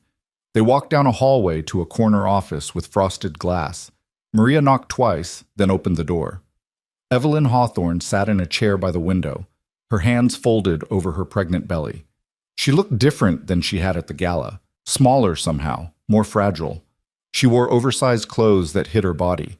Her face was carefully made up, but Noah could see the fading bruise along her jawline that makeup couldn't quite cover. "Mrs. Hawthorne," Noah said quietly, "thank you for seeing me." She studied him for a long moment. "You're exactly what I expected. Ordinary, real. Everything Grant is not." "I'm sorry about everything that's happened," Noah began. "I never meant to—" "Don't apologize," Evelyn interrupted. "You did what hundreds of people at that gala should have done but didn't. You saw someone being hurt and you intervened. Do you know how rare that is? How precious?" She stood slowly, one hand on her belly, and walked closer to Noah. "I need to know something. Why did you help me? You didn't know me. You had everything to lose. Why?" Noah thought about how to answer, then decided on simple truth. "Because I have a son, and I'm trying to teach him to be a good man. How could I tell him to stand up for what's right if I didn't do it myself?" Tears welled in Evelyn's eyes. "I'm going to have a son too, or maybe a daughter, in 3 months. And every day I wonder what kind of parent I am if I bring a child into a home where their father thinks violence is acceptable. What kind of mother stays?" "A scared one," Noah said gently. "Fear doesn't make you weak. It makes you human." Evelyn wiped her eyes. "Grant says if I leave him, he'll make sure I never see my child. He says he'll prove I'm mentally unstable, that I'm a danger. He has lawyers, money, connections. He says no court will believe me over him." "He's lying," Noah said. "Or at least he might be wrong. I've been talking to people, lawyers, journalists, advocates. They believe you. They want to help. But Mrs. Hawthorne, they need you to speak. They need you to tell your story. If I speak, Grant will destroy me. If you don't speak, he'll destroy you slowly, piece by piece, until there's nothing left." Evelyn turned back to the window, looking out at the city. "When I met Grant, I thought I was the luckiest woman in the world. Rich, handsome, successful. He could have anyone, and he chose me. For the first year, he was perfect. Then he started getting angry over small things. Then the anger became insults. Then the insults became control. And then one day, he pushed me, just pushed me during an argument, and I told myself it was an accident, that he didn't mean it, that it would never happen again." Her voice was steady, almost detached, as if she were telling someone else's story. "But it did happen again. And again. And each time he had an explanation. I provoked him. I didn't understand the pressure he was under. I needed to be more supportive, more understanding, more perfect. And I believed him. For years I believed him." She turned back to Noah. "Then I got pregnant, and I thought, this will change things. He'll want to be better for our child, but it got worse. He said pregnancy made me ugly, made me useless. He said I was trapping him. And when I told him I wanted to leave, he held me against a wall and told me if I ever tried to take his child, he would kill me. And I believed that too." Did you tell anyone? Who would believe me? His wife, living in a mansion, wearing designer clothes, throwing charity galas? Poor little rich girl with the handsome billionaire husband? Everyone would think I was lying or crazy or just ungrateful. I believed you, Noah said. That chef, Ethan, he believed you. The journalist, Harper Quinn, she believed you. The lawyer who contacted me, she believed you. And now millions of people who saw my video believe you. You're not alone anymore, Mrs. Hawthorne. Evelyn reached into her purse and pulled out a small USB drive. She held it in her palm, staring at it like it was both a lifeline and a grenade. I've been recording him, she said quietly, for 6 months. Every argument, every threat, every time he hurt me. I hid my phone, pressed record, and documented everything. It's all here, audio files, videos, everything. Noah's breath caught. That's evidence. That could get me killed, Evelyn finished. Grant can't know I have this. If he finds out, if he knows there's proof of what he's done, I don't know what he would do. She extended her hand, offering the USB drive to Noah. I'm giving this to you because I think you'll do the right thing with it. Not for money or fame, but because it's the truth. And someone needs to tell the truth. Noah took the drive with trembling hands. It was so small, barely larger than his thumb, but it felt heavy as a stone. What do you want me to do with it? He asked. Show the world who Grant Hawthorne really is, Evelyn said. Show them what happens behind the closed doors of a mansion. Show them that money and power don't give you the right to hurt people. And then, when it's all over, help me get my child and disappear. I promise, Noah said. And with those words, with that small USB drive pressed into his palm, the war against Grant Hawthorne shifted from defense to offense. The truth was no longer just one janitor's testimony. It was evidence, undeniable, documented, devastating evidence. And Grant Hawthorne's perfect, carefully constructed world was about to collapse. Noah held the USB drive in his palm the entire drive back to his apartment, feeling its weight like a live grenade. Maria had dropped him off at the parking garage where he'd left his truck, warning him one final time to be careful, to watch for anyone following him, to trust no one except the people he absolutely had to trust. Mrs. Hawthorne is risking everything by giving you this, Maria had said, her dark eyes intense. Don't let it be for nothing. Now, sitting in Dallas traffic at 3:47 p.m. on a Tuesday afternoon, Noah kept checking his rearview mirror. Was that black sedan following him? Had it been behind him for the last 5 blocks? And that motorcycle weaving through traffic? Was the rider watching him? Paranoia, probably. But Grant Hawthorne had the resources to have Noah followed, and after what Evelyn had just given him, paranoia seemed like the only rational response. He pulled into a gas station, filled up his tank even though it was still half full, and watched the traffic pass. The black sedan drove by without slowing. The motorcycle was nowhere to be seen. Just regular people going about their regular lives, unaware that the man pumping gas at pump number 4 was carrying evidence that could bring down a billionaire. Back in his truck, Noah called Harper. She answered on the first ring. Tell me you have good news, she said. Because I've been dealing with Hawthorne's PR team all day, and they're threatening to sue me, you, Ethan, and basically everyone who's ever said Grant's name. I met with Evelyn Hawthorne. Silence. Then, you what? When? How? Her assistant arranged it. Harper. She gave me something. Evidence. 6 months of recordings. Audio, video, everything. It's all here. Jesus Christ. Harper's voice went from shocked to all business in a second. Where are you right now? Driving home. No, don't go home. Grant probably has people watching your apartment. Come to my place. Bring the evidence. We need to make copies immediately and get them somewhere safe. If something happens to you, if Grant's people get to you before we can, I have to pick up Caleb. School lets out in 40 minutes. Then pick up Caleb and bring him here. We'll figure it out. But Noah, do not go to your apartment. Do not go anywhere predictable. Change your routine. Assume you're being watched. Noah's hands tightened on the steering wheel. This was real now. This was actually happening. He was in the middle of something dangerous, something that could get him hurt or worse, and he dragged his 7-year-old son into it. Okay, he said. I'll get Caleb and come straight to you. He picked up Caleb from the bus stop 3 blocks from their apartment, the first time he'd done pickup himself in weeks. Caleb climbed into the truck with his backpack and a drawing he'd made in art class. Dad, you're here. Where's Mrs. Chen? I wanted to pick you up myself today. How was school? Good. We learned about the solar system and I made this. Caleb held up the drawing, planets and stars in crayon, surprisingly detailed for a 7-year-old.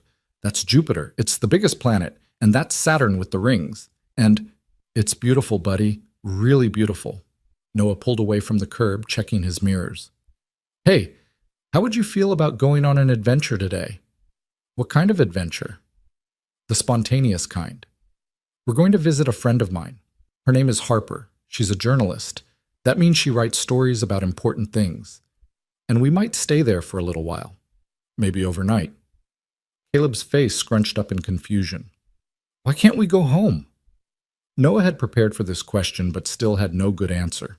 How do you tell a child that home might not be safe, that powerful people might be looking for his father, that the world was more dangerous than a 7-year-old should have to know? Remember how I told you I helped someone who needed help? Noah said carefully. Well, some people are upset about that, and I need to be smart about keeping us safe. So we're going to stay with Harper for a bit, just as a precaution. Are the bad people going to find us? The question, asked in such a small voice, nearly broke Noah's heart. No, buddy, I won't let anyone hurt you. That's a promise. They stopped at a Target where Noah bought a few changes of clothes for both of them, toiletries, and some coloring books to keep Caleb occupied. He paid cash, another precaution Harper had mentioned. Credit cards left digital trails. At Harper's apartment, she opened the door before Noah could knock, her face tense with urgency. But when she saw Caleb, her expression softened. You must be Caleb, she said, crouching down to his level. Your dad told me you're an artist. Did you bring any drawings? Caleb, shy with strangers, held up his solar system picture.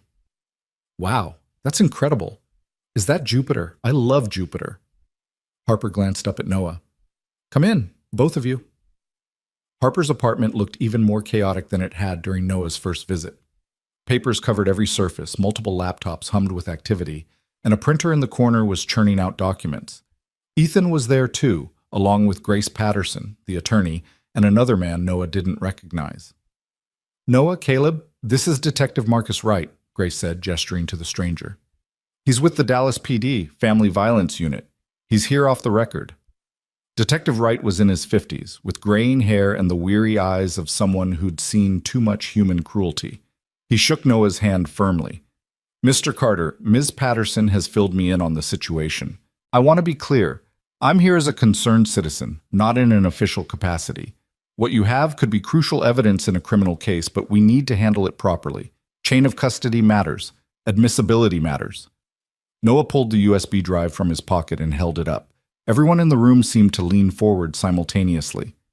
Before we look at this, Grace said, I need everyone to understand the legal implications. This was given to Noah by Evelyn Hawthorne voluntarily. She recorded these files herself in her own home, documenting abuse she suffered. In Texas, you can record conversations you're a party to without the other person's consent. So the recordings themselves are legal. However, how we use them, how we distribute them, and what we do next, all of that has legal ramifications. Can I see it? Detective Wright asked.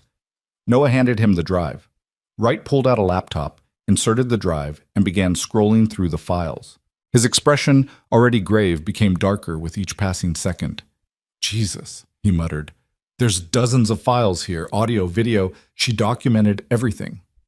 Can you play one? Harper asked. Just so we know what we're dealing with? Wright selected a file dated 3 months earlier and clicked play. The audio quality was muffled, clearly recorded from a hidden phone, but the voices were unmistakable. Grant's voice, cold and controlled. You think you can embarrass me like that? In front of my business partners? Evelyn's voice shaking. Grant, I just disagreed with you about the investment. I didn't mean... A sound like flesh hitting flesh. Evelyn crying out. Then Grant's voice again. When we're in public, you smile and nod and keep your mouth shut. You're not smart enough to have opinions about my business. You're nothing without me. Do you understand? Yes. So quiet, so broken. Say it. I'm nothing without you. Good. Now clean yourself up. We have dinner in an hour. The recording ended. The room was silent except for Caleb, who was coloring in the corner, mercifully wearing headphones and watching something on Harper's iPad. Detective Wright's jaw was tight. That's assault, clear as day, and there's emotional abuse, coercion. This is prosecutable. Will the DA actually prosecute? Noah asked. He's Grant Hawthorne. He has lawyers who could tie this up for years. That's where public pressure comes in, Harper said. The DA is elected. If the public demands justice, if this becomes too big to ignore, they'll have no choice but to act. Grace leaned forward. We need to be strategic about this. If we release everything at once, Grant's lawyers will flood the zone with counter-narratives, alternative explanations, character assassinations. We need to build a case methodically. First, we get Evelyn somewhere safe. Then we present evidence to the DA with a clear narrative. Then, and only then, do we go public with the recordings. Evelyn wants to disappear, Noah said. She asked me to help her take her child and leave. That's complicated, Grace said. If she takes the child without legal custody arrangements, Grant could claim parental kidnapping. We need to do this the right way. Protective orders, emergency custody hearings, legal documentation. How long will that take? Days, if we move fast. Maybe a week. And in the meantime, she's vulnerable. Grant knows she left the hospital without going home. He knows she's somewhere. How long before he finds her? That's why we need to move now, Detective Wright said. Tonight. I can arrange protective custody for Mrs. Hawthorne. Unofficial, through contacts I have. We get her somewhere safe, we document everything, and then we build the case. Harper was already typing on her laptop. I'm working on the story. Once we have Evelyn secure, once we have the legal pieces in place, I'm publishing everything. And I mean everything.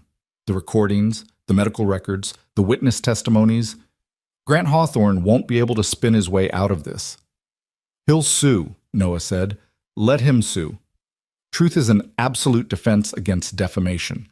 And by the time his lawyers file papers, the story will be everywhere. You can't unring that bell.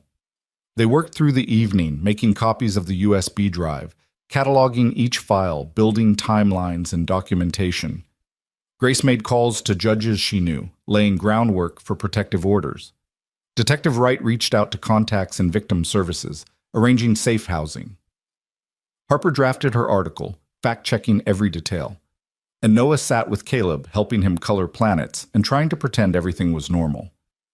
Around 9 p.m., Caleb finally fell asleep on Harper's couch, exhausted from the day's disruption. Noah covered him with a blanket and rejoined the adults in the kitchen. We have a problem, Grace said quietly. I just got a call from Maria Santos. Grant knows Evelyn gave you something. He doesn't know what, but he knows she met with you. And he's threatening Maria, saying she's an accomplice to extortion. How does he know? Noah demanded. He probably has people following Evelyn, or maybe someone at that office building recognized her. It doesn't matter how. What matters is he's escalating. Is Maria safe? For now. She's staying with family, but Noah, you need to understand. Grant's going to come after you hard. He's probably filing lawsuits as we speak. Defamation, harassment, maybe criminal charges if he can manufacture evidence. He's going to try to destroy you before we can use this evidence against him. So what do I do? Detective Wright spoke up. You let us handle it from here. You've done your part. You spoke up. You helped Mrs. Hawthorne. You preserved the evidence. Now you step back and let the professionals take over. I can't just hide while— Yes, you can, Grace interrupted firmly. Noah, you're a civilian. You have a son to think about. The best thing you can do now is stay safe and be available to testify when the time comes. Let us fight this fight. Noah wanted to argue, but he looked at Caleb sleeping on the couch and knew they were right. He'd started something, but he couldn't finish it alone. He had to trust these people.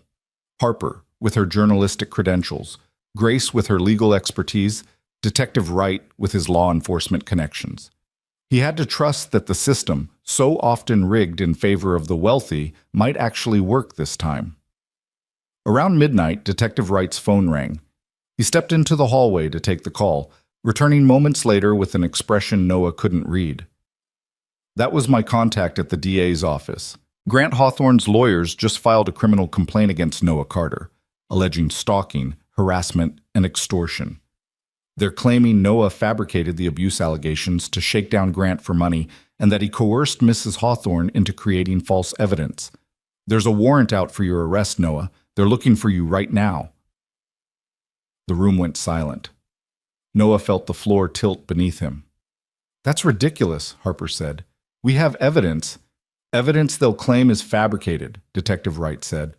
And right now, in this moment, the law is on Grant's side. He filed first. He has lawyers arguing probable cause, and a judge issued a warrant. Noah, I'm sorry, but you need to turn yourself in. If I turn myself in, they'll lock me up. What happens to Caleb? I'll take him, Grace said immediately. I'm an officer of the court. I have emergency foster credentials from previous cases. I can keep him safe while we sort this out. No. Noah's voice was sharp. I'm not letting my son go into the system. I'm not... Noah? Grace's voice was gentle but firm. I'm not the system. I'm someone who wants to help. And right now, the best way to protect Caleb is to make sure you handle this legally. If you run, if you resist arrest, it makes you look guilty. It gives Grant ammunition. But if you turn yourself in, cooperate fully, and trust us to present the truth, we have a chance. Noah looked at his sleeping son, 7 years old, motherless, and now watching his father get arrested on false charges filed by a billionaire with unlimited resources. He'll be terrified, Noah said, his voice breaking. I'll take care of him, Grace promised. I'll explain everything in terms he can understand. I'll make sure he knows you're not a criminal, that you're a hero, and I'll bring him to see you as soon as they allow it. Detective Wright stepped forward. I'll drive you to the station myself. I'll make sure you're processed fairly. And I'll personally deliver the USB drive and all our documentation to the DA first thing tomorrow morning. Noah, I know this seems like you're losing, but you're not. This is Grant panicking. This is him making mistakes. And mistakes are how we catch bad guys. Noah spent the next hour holding his sleeping son, memorizing the weight of him, the sound of his breathing, the way his hair stuck up in the back no matter how much Noah tried to smooth it down. He thought about Sarah, about how she would handle this, about whether she'd be proud or furious that he'd put their son in this position. Finally, at 1:30 a.m., Noah gently woke Caleb. Hey, buddy, I need to talk to you about something. Caleb blinked up at him, confused by the late hour and unfamiliar surroundings. Dad, what's happening? Remember how I told you I helped someone who needed help? Well, the person I was helping, her husband is very powerful and very angry, and he's telling lies about me to the police, so I have to go talk to them and explain the truth. Are they going to arrest you? Noah's throat tightened. His son was too smart, too perceptive. Yeah, buddy, they are. But it's temporary. It's just until we can prove I was telling the truth. How long? I don't know, maybe a few days, maybe longer. But Grace is going to take care of you. She's really nice, and she's going to make sure you're safe and comfortable, okay? Tears welled in Caleb's eyes. I want to stay with you. I know, I want that too, but I can't right now. And Caleb, I need you to be brave for me. Can you do that? Can you be brave like we talked about? Caleb nodded, tears streaming down his face. I'll be brave. But Dad, you have to promise you'll come back. Noah pulled his son into a fierce hug. I promise, I will always come back to you. Always. You're the most important thing in my life, and nothing, not Grant Hawthorne, not the police, not anything, will keep me from you. Do you understand? I understand. They held each other for a long moment. Then Noah stood, wiped his eyes, and turned to Detective Wright. Let's go. The drive to the police station was surreal. Noah sat in the back of Detective Wright's unmarked car, watching the city slide past at 2 a.m., and tried to process what was happening. Less than a week ago, he'd been invisible, just another working-class father trying to survive. Now he was about to be booked on criminal charges filed by one of the richest men in Texas. For what it's worth, Detective Wright said from the front seat, I've been a cop for 26 years. I've seen a lot of victims, a lot of abuse, a lot of powerful people getting away with things they shouldn't. What you did, standing up when everyone else looked away, that took guts, and I'm going to do everything in my power to make sure it wasn't for nothing. Thank you, Noah said quietly. At the station, Detective Wright walked Noah through processing personally. fingerprints, mugshot, paperwork. The officers treated him with a mix of curiosity and respect. Word had apparently spread about who he was and why he was there. "You're that janitor from the video," one young officer said while taking Noah's fingerprints. "My girlfriend showed it to me. She said you're a hero." "I don't feel like a hero right now," Noah said. "Heroes never do," the officer replied. "That's how you know they're real." Noah was placed in a holding cell around 4 a.m. It was cleaner than he'd expected, but the metal bench was cold and the fluorescent lights were harsh. He sat with his back against the concrete wall and tried not to think about Caleb, about what his son was feeling right now, about whether Grace had managed to get him back to sleep. He must have dozed off, because the next thing he knew, someone was shaking his shoulder. He opened his eyes to find Detective Wright standing outside the cell with a paper coffee cup. "It's 7 a.m., Wright said. "Your arraignment is in 2 hours. Grace will be there. So will Harper, Ethan, and about 24 reporters. This is going to be a circus." "Great," Noah muttered. "There's something else. The DA reviewed the evidence we submitted last night, the USB drive, the medical records, witness testimonies. They're taking it seriously. They want to interview Evelyn Hawthorne before they proceed with charges against you." "Will she do it?" "Grace thinks so. She's been with Evelyn all night, explaining options, building trust. If Evelyn testifies, if she gives an official statement, the charges against you will be dropped. But Noah, she's scared. She needs to know people will protect her." "How do I convince her of that from a jail cell?" Wright smiled slightly. "Leave that to Grace. She's good at her job." The arraignment was exactly the circus Detective Wright had predicted. Noah was led into the courtroom in handcuffs, past a gallery packed with reporters, activists, and curious onlookers. Camera flashes went off despite the judge's prohibition. Someone shouted, "Justice for Noah!" and was quickly hushed by bailiffs. Grant Hawthorne sat in the front row with an army of lawyers in expensive suits. He looked calm, confident, a man who believed the system was on his side because it always had been. When Noah entered, Grant's eyes locked onto his, and Noah saw something cold and predatory in that gaze. This was a man who destroyed people for sport. The judge, a stern woman in her 60s named Patricia Morrison, called the courtroom to order with sharp raps of her gavel. "We're here for the arraignment of Noah Carter on charges of stalking, harassment, and attempted extortion. Mr. Carter, you have legal representation?" Grace stood. "Yes, Your Honor. Grace Patterson appearing on behalf of Mr. Carter. And Your Honor, we'd like to request a continuance. New evidence has come to light that directly contradicts the allegations made by the plaintiff." Grant's lead attorney, a silver-haired man named Douglas Kensington, stood immediately. "Your Honor, this is a transparent delay tactic. Mr. Carter is attempting to avoid accountability by manufacturing. I haven't heard the evidence yet, Mr. Kensington," Judge Morrison said coolly. "Ms. Patterson, what evidence?" "Your Honor, we have audio and video recordings made by Evelyn Hawthorne documenting years of physical and emotional abuse by her husband, Grant Hawthorne. These recordings directly corroborate Mr. Carter's original allegations and demonstrate that far from extorting Mr. Hawthorne, my client was acting as a good Samaritan trying to protect a pregnant woman from domestic violence." The courtroom erupted. Reporters began frantically typing on phones and laptops. Grant's face went pale, then red. Kensington was shouting objections about proper procedure and chain of evidence. Judge Morrison's gavel came down like thunder. "Order! I will have order in this courtroom, or I will clear it." The noise subsided to urgent whispers. "Ms. Patterson, these recordings, have they been submitted to the DA's office?" "Yes, Your Honor, last night, along with medical records, witness testimonies, and other corroborating evidence. We're prepared to present everything to the court." "Your Honor, this is outrageous," Kensington protested. "These alleged recordings could be fabricated, edited, taken out of context. Or they could be authentic evidence of criminal activity," Judge Morrison countered. "Mr. Kensington, I'm inclined to grant the continuance so the DA's office can properly review the evidence.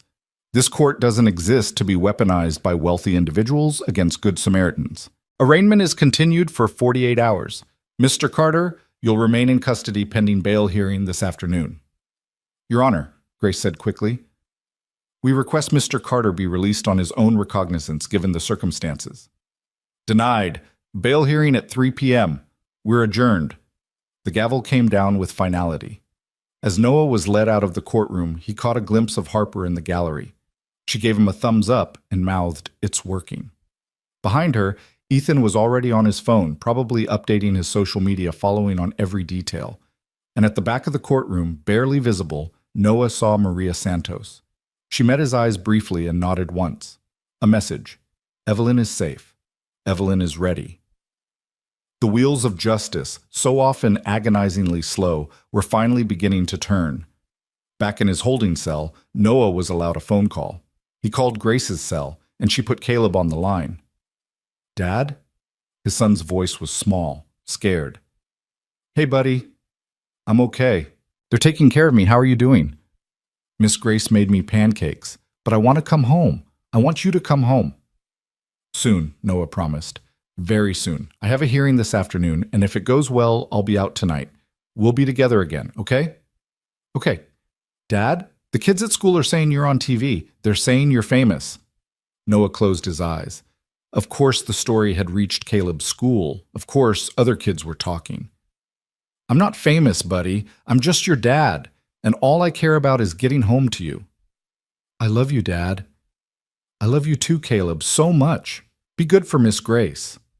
The bail hearing at 3 p.m. was shorter and less dramatic than the arraignment.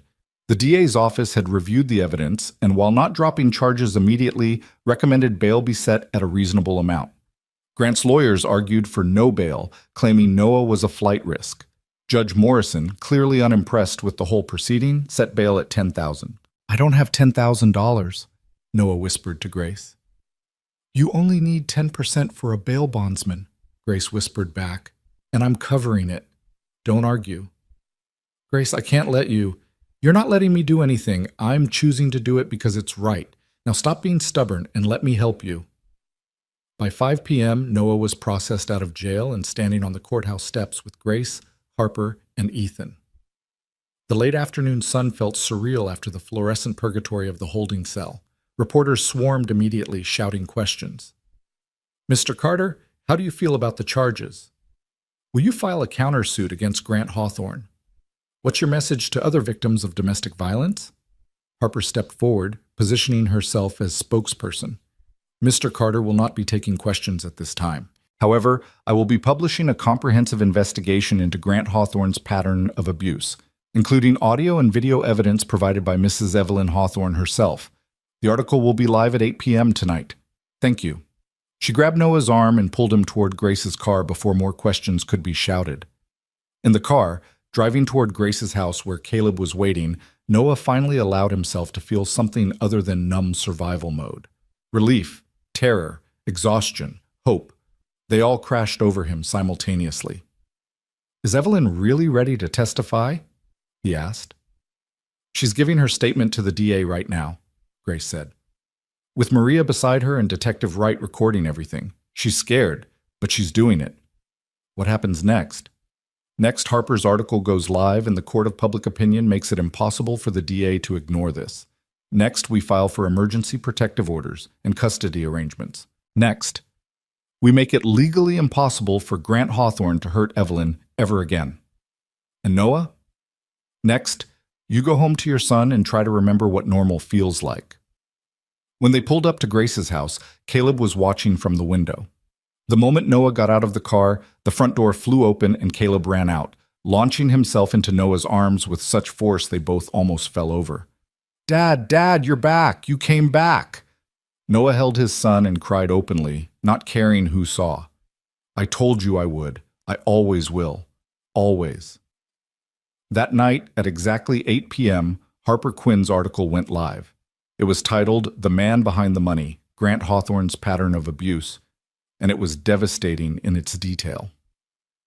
Audio clips from Evelyn's recordings were embedded throughout. Medical records were cited. Witness testimonies were presented with full attribution.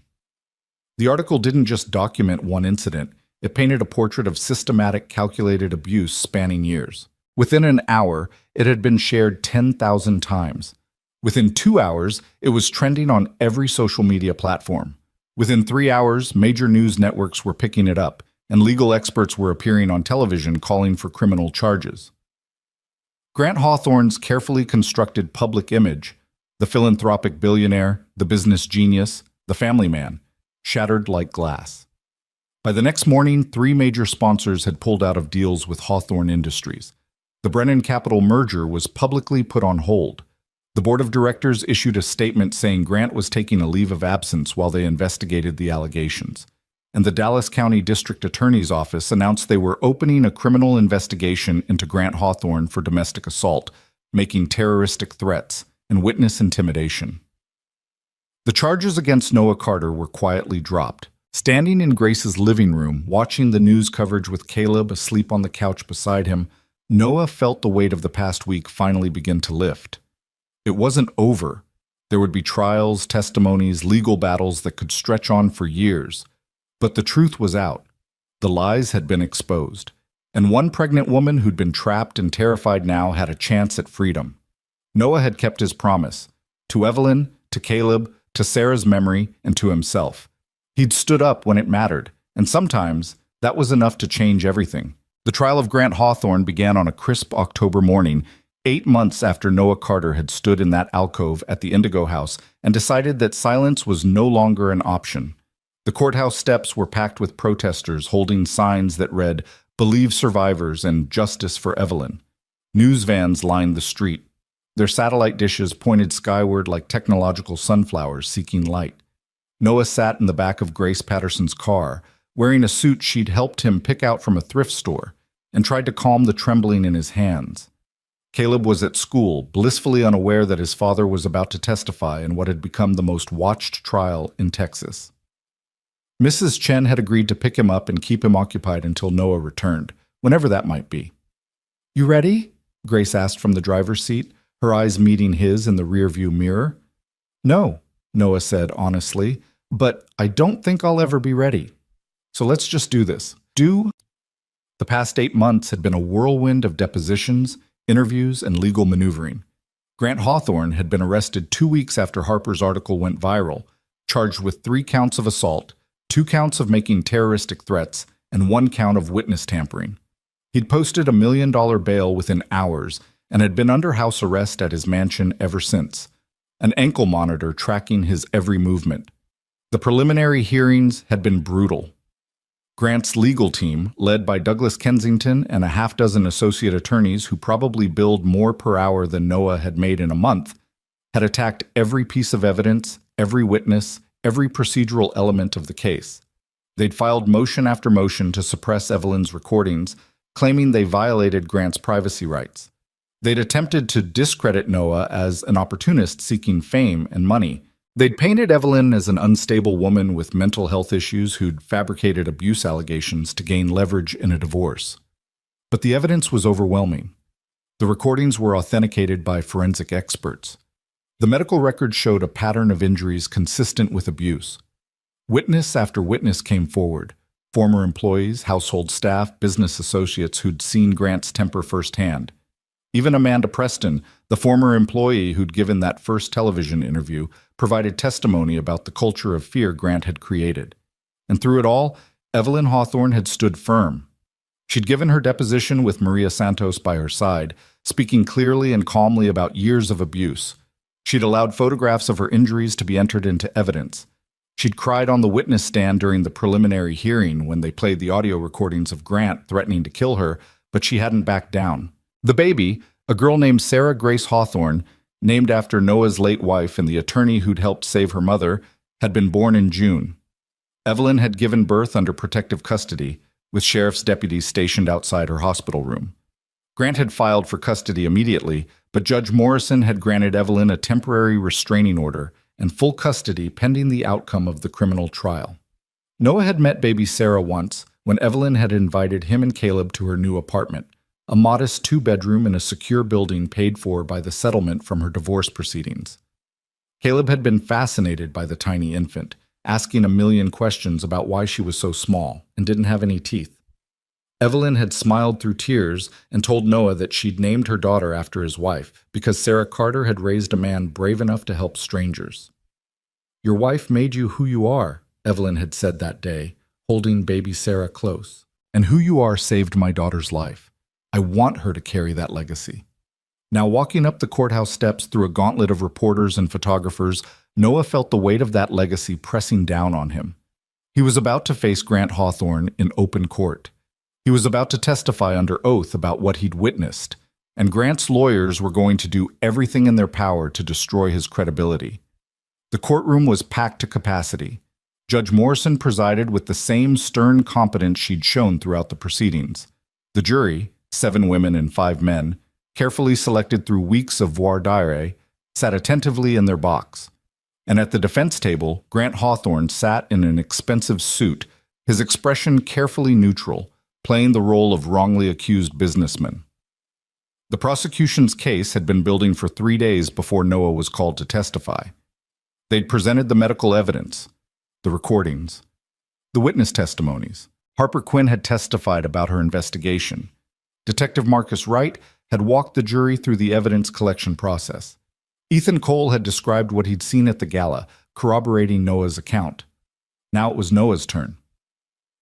"The state calls Noah Carter to the stand," announced Assistant District Attorney Rebecca Chen, a sharp woman in her 40s who'd built her career prosecuting domestic violence cases.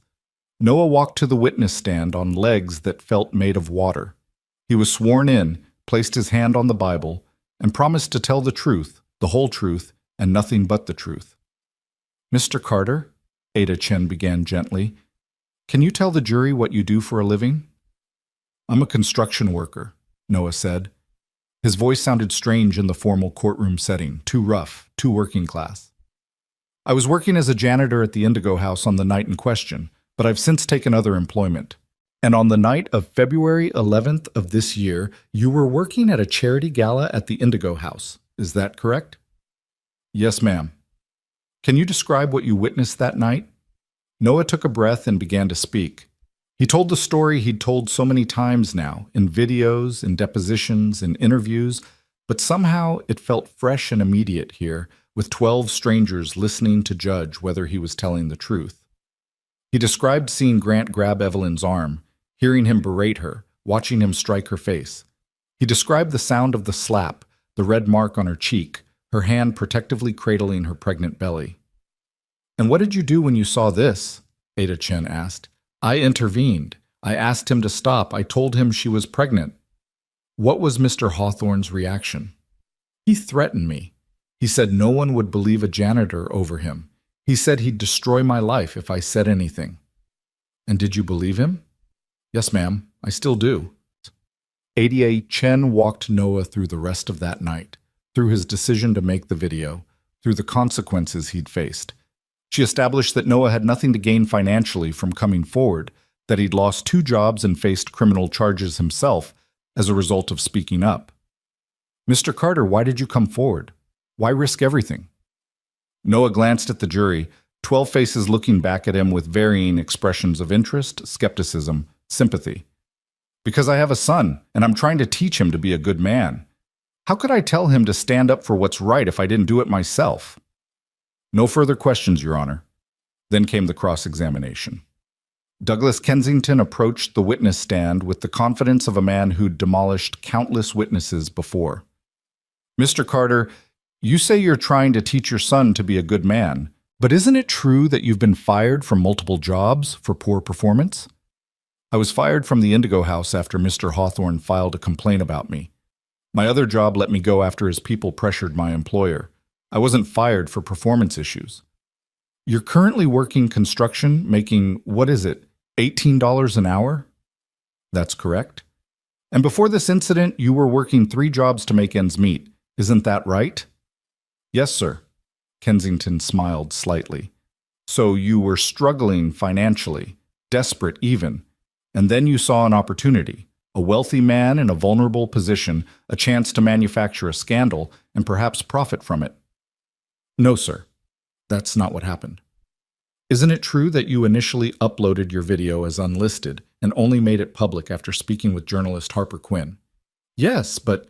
And isn't it true that Ms. Quinn has made her career by attacking successful individuals? That she was fired from a major newspaper for ethical violations?" Objection! Ada Chen was on her feet. Counsel is testifying rather than questioning. Sustained, Judge Morrison said. Mr. Kensington, ask questions. Don't make speeches. Kensington nodded smoothly. Mr. Carter, how much money have you made from interviews and media appearances related to this case? Nothing. I haven't accepted any money for interviews. But you've been offered money, haven't you? Some outlets offered payment. I declined. How noble. And yet you're being represented by Grace Patterson, a high-priced attorney, free of charge.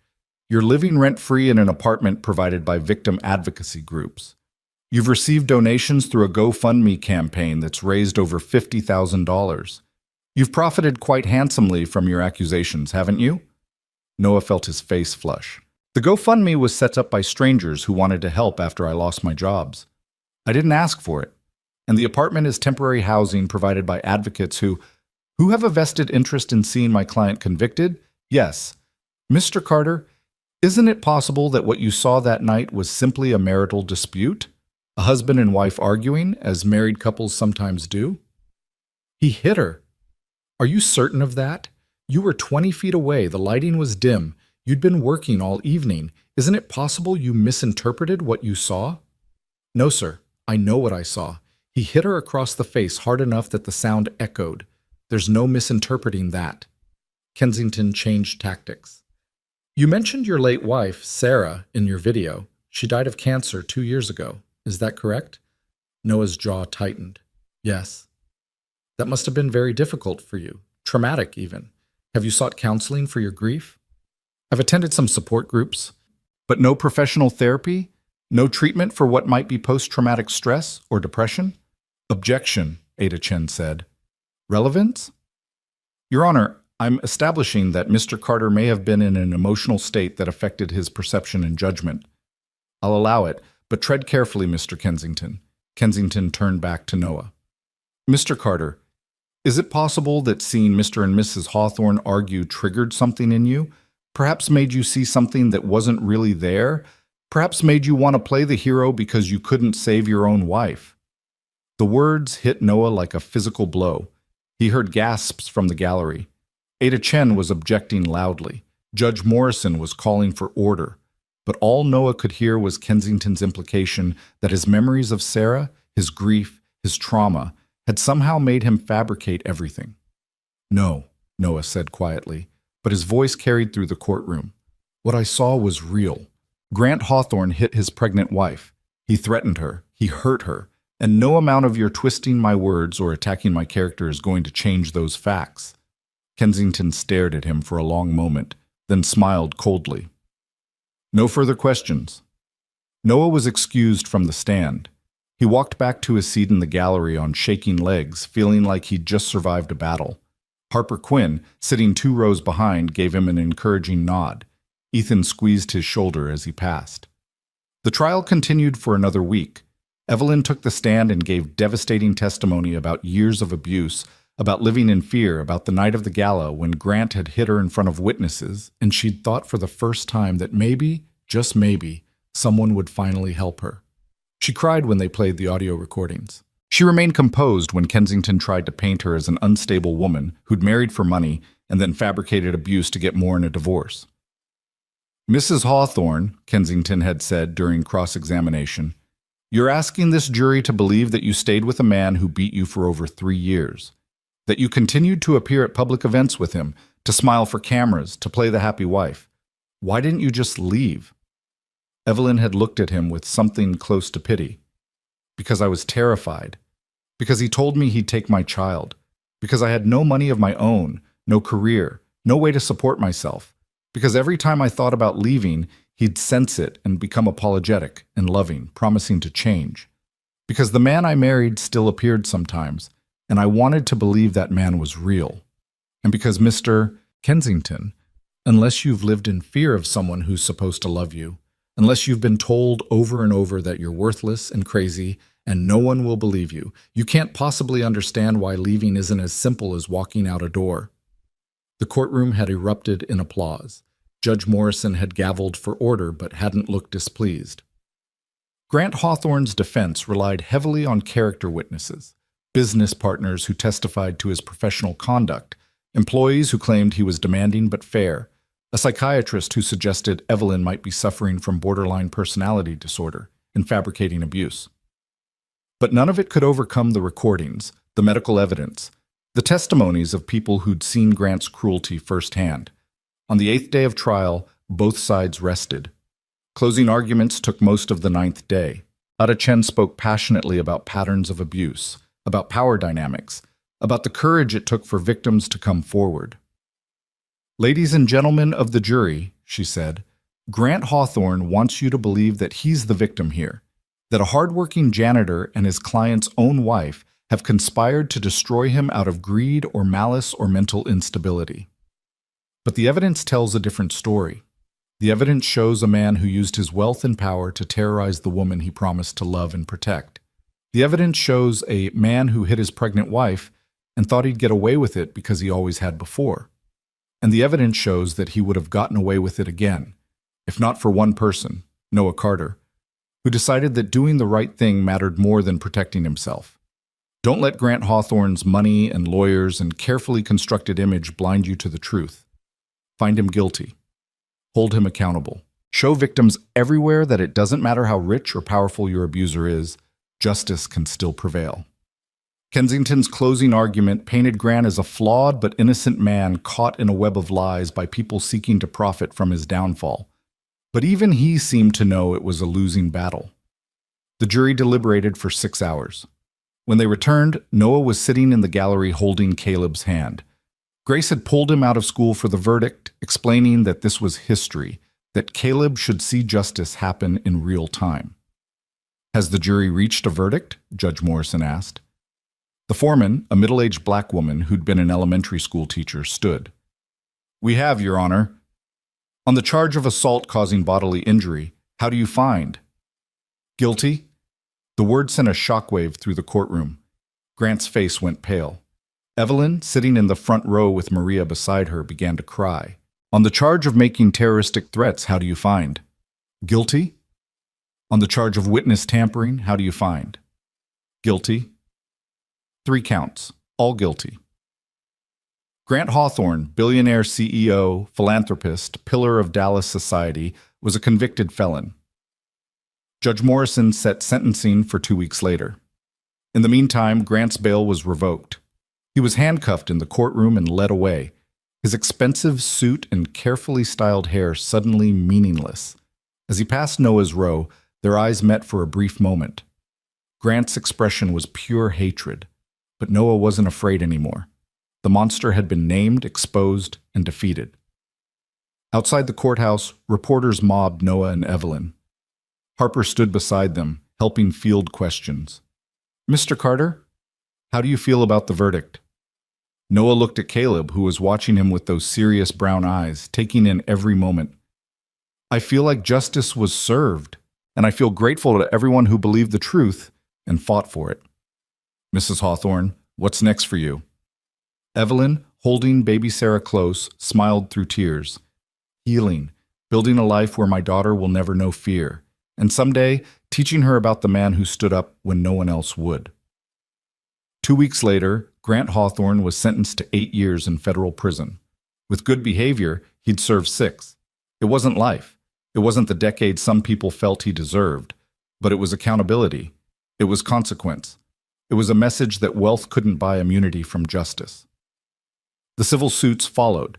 Evelyn was awarded full custody of Sarah and a significant portion of the marital assets.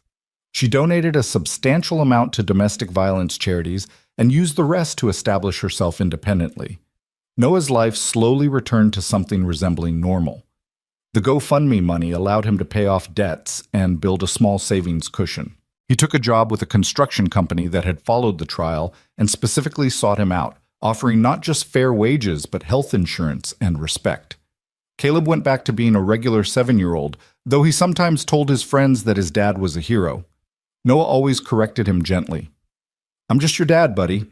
Heroes are what we call people who do what everyone should do, help when someone needs help." 6 months after the trial, on a warm April morning, Noah received a call from Evelyn. "I wanted you to be the first to know," she said, her voice bright with excitement. We're opening it next month. The building, the foundation, everything. And Noah, we couldn't have done it without you. Done what? Noah asked, though he had a feeling he knew.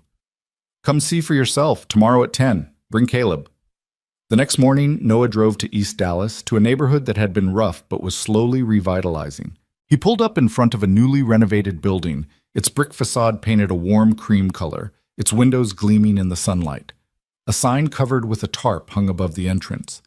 Evelyn stood on the steps with Maria, baby Sarah in a carrier on her chest. Harper was there too, along with Ethan, Grace, Detective Wright, and dozens of other people Noah recognized from the trial and the advocacy work that had followed. Welcome, Evelyn said, gesturing to the building, to the Beacon Foundation.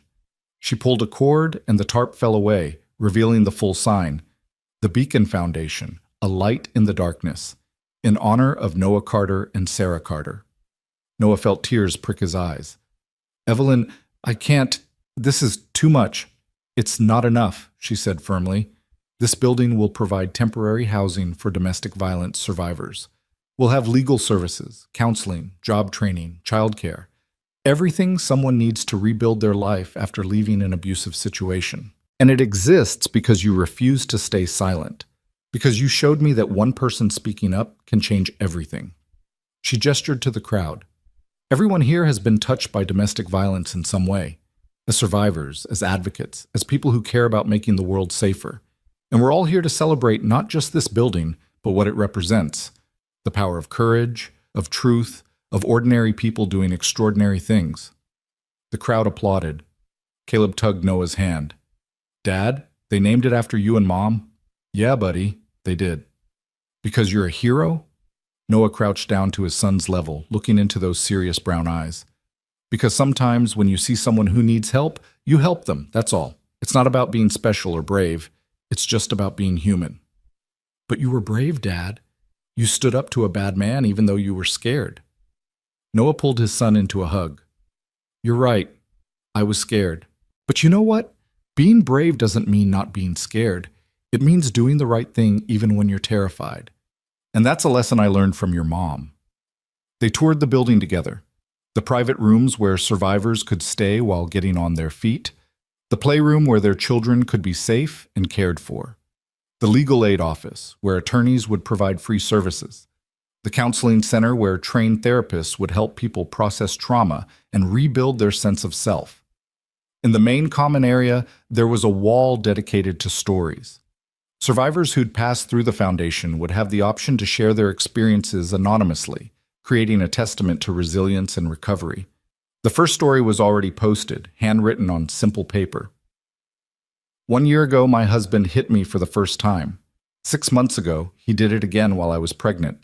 And then a stranger, a janitor working at a party we attended, did something no one had ever done. He spoke up. He said my husband's actions were wrong.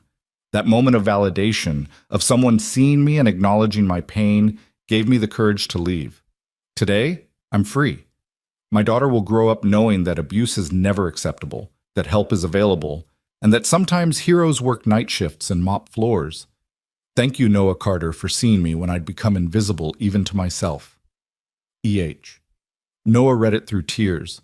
Behind him, Caleb was holding baby Sarah's tiny hand and telling her about dinosaurs, completely unaware that his father had just been reminded why all the pain and fear and struggle had been worth it.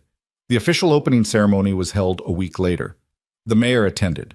Local news covered it extensively. Dozens of survivors came to see the space, many of them crying, all of them hopeful.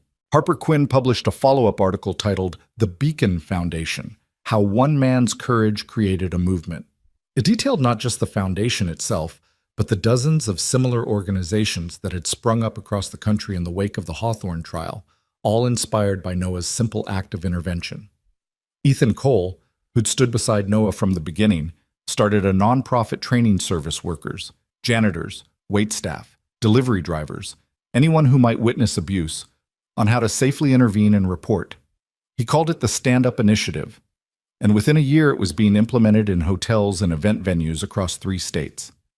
Grace Patterson expanded her pro bono domestic violence practice, taking on twice as many clients and training other attorneys to do the same. She won a humanitarian award that she dedicated to Noah, saying, "He showed us that protecting victims isn't just a job for lawyers and police. It's everyone's responsibility." As for Noah, he went back to being ordinary. He worked his construction job, picked up Caleb from school, made dinner, helped with homework, and tucked his son into bed every night. He dated occasionally, but wasn't in a hurry to replace what he'd had with Sarah. He volunteered at the Beacon Foundation on weekends, helping with maintenance and repairs, finding satisfaction in keeping the building safe and functional for the people who needed it. One Saturday afternoon, about a year after the foundation opened, Noah was repairing a leaky faucet in one of the residential units when a young woman approached him hesitantly. "Excuse me," she said softly. "Are you Noah Carter?"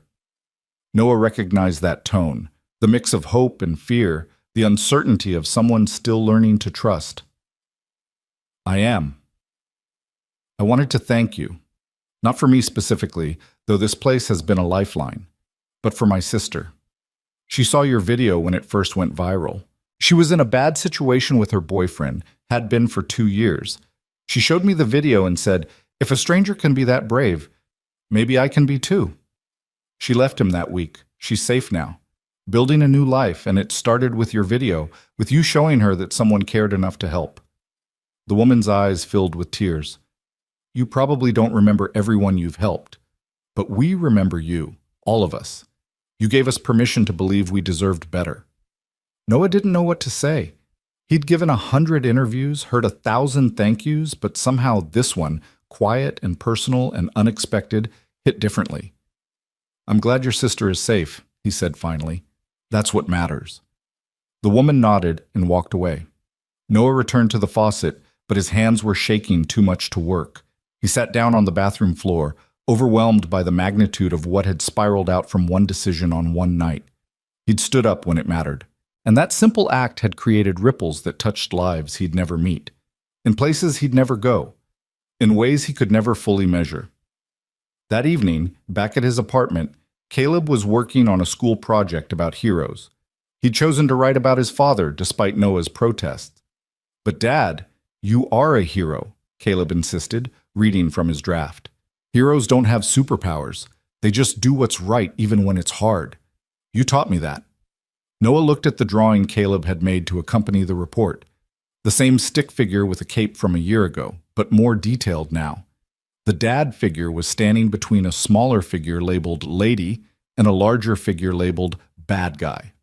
At the top, in Caleb's improving handwriting, "My dad is still my hero." "You know what the best part of being your hero is?" Noah asked, pulling his son into a hug. "What?" "Getting to be your dad. That's the real superpower." 2 years after the trial, Noah was invited to speak at a domestic violence awareness conference in Washington, D.C. He almost declined. Public speaking terrified him, and he still didn't think of himself as anyone special. But Grace convinced him. "People need to hear from you," she said. "Not the media version of you, but the real you. The guy who was scared and did it anyway. The single dad working 3 jobs who still found the courage to help someone. That's the story that matters." So Noah flew to D.C., leaving Caleb with Mrs. Chen, and stood on a stage in front of 500 advocates, survivors, and policymakers. He told his story simply and honestly, without embellishment or false modesty. "I'm not special," he concluded. "I'm just a guy who saw something wrong and couldn't look away. And I want everyone in this room to know, you don't have to be special to make a difference. You don't have to have money or power or influence. You just have to be willing to speak up when someone needs help. That's it. That's the whole secret. And if I can do it, a janitor from Dallas with a 7th grade education and a kid to feed, then anyone can do it. So please, I'm asking you, be that person. Be the one who speaks up. Be the one who intervenes. Be the one who stands between an abuser and their victim and says, no more. Because I promise you, it will change lives, maybe even save them." The standing ovation lasted 3 minutes. Afterward, at least 50 people approached him with their own stories of survival, of intervention, of courage found in the darkest moments. One elderly woman gripped his hand and said, "My granddaughter was killed by her husband 5 years ago. None of us knew he was hurting her. She hid it so well. If just one person had spoken up, if someone had seen and said something, maybe she'd still be alive. Thank you for being the person who spoke up. Thank you for showing people it's possible. Noah cried on the flight home, processing the weight of all those stories, all those lives touched by violence, all those people looking to him as proof that intervention mattered. He came home to find Caleb waiting up past bedtime, bouncing with excitement. Dad, Dad! Mrs. Chen let me stay up because I have big news. I won the essay contest at school, the one about heroes, and tomorrow I get to read my essay about you to the whole school. Noah scooped up his son, suddenly overwhelmed by gratitude for this small person who thought his father hung the moon, who was learning from his example, who would grow up believing that ordinary people could do extraordinary things. I'm so proud of you, buddy. I'm proud of you too, Dad. You're the best hero ever. 3 years after the trial, Noah attended a ceremony at the Beacon Foundation. They were expanding, adding a second building, increasing their capacity to serve more survivors, launching new programs. Evelyn, now remarried to a kind physician and pregnant with her second child, presided over the ribbon cutting with baby Sarah, now a talkative 3-year-old, by her side. This foundation has served over 400 people in 3 years, Evelyn told the assembled crowd. 400 survivors who found safety, resources, and hope. 400 families who escaped violence. And it all started because one person refused to look away. Noah, would you come up here? Reluctantly, Noah joined her on the stage. Evelyn held up a plaque. This is a permanent installation that will hang in our lobby, she said. I want everyone who walks through these doors to know how this place came to be. Noah, would you read it? Noah took the plaque, his voice catching as he read aloud. Courage isn't the absence of fear. It's doing what's right even when you're afraid. The Beacon Foundation exists because Noah Carter, a working father and everyday citizen, saw injustice and refused to be silent. His actions remind us that every person has the power to stand against violence, to protect the vulnerable, and to change lives. May all who enter here find the same courage to speak, to act, and to heal. The applause was thunderous, but Noah barely heard it. He was looking out at the crowd, at Evelyn holding her daughter, at Harper and Ethan and Grace and Detective Wright, at the dozens of survivors who'd passed through the foundation's doors, at Caleb sitting in the front row with Mrs. Chen, beaming with pride. This was his legacy. Not fame or fortune or recognition, but lives changed, people saved, a small corner of the world made safer because he'd made one difficult choice on one terrifying night. That night, tucking Caleb into bed, Noah noticed a new drawing on the wall. The stick figures were gone, replaced by a more sophisticated sketch that showed a man and a boy standing together in front of a large building with Beacon written above the door. I'm getting better at drawing, Caleb said proudly. That's us, Dad. At the foundation, where you help people. Where we help people, Noah corrected. You volunteer there too, remember? You're part of this. Do you think Mom would be proud of us? Noah thought about Sarah, about the life they'd built together, about the values they'd tried to instill in their son. Yeah, buddy, I think she'd be really proud of both of us. Dad? Caleb's voice was sleepy now, drifting toward dreams. When I grow up, I want to help people like you do. I want to be brave like you. You already are brave, Noah whispered, kissing his son's forehead. Every day you choose kindness, you're brave. Every time you stand up for what's right, you're brave. You're already the hero you want to be. As Noah turned off the light and closed the door, he realized something profound. He'd spent years trying to be the hero Caleb believed he was, trying to live up to that crayon drawing on the refrigerator. But the real gift wasn't that Noah had been brave. It was that his courage had given Caleb permission to be brave too. The legacy wasn't the foundation or the trial or the media coverage. It was the next generation learning that ordinary people could do extraordinary things.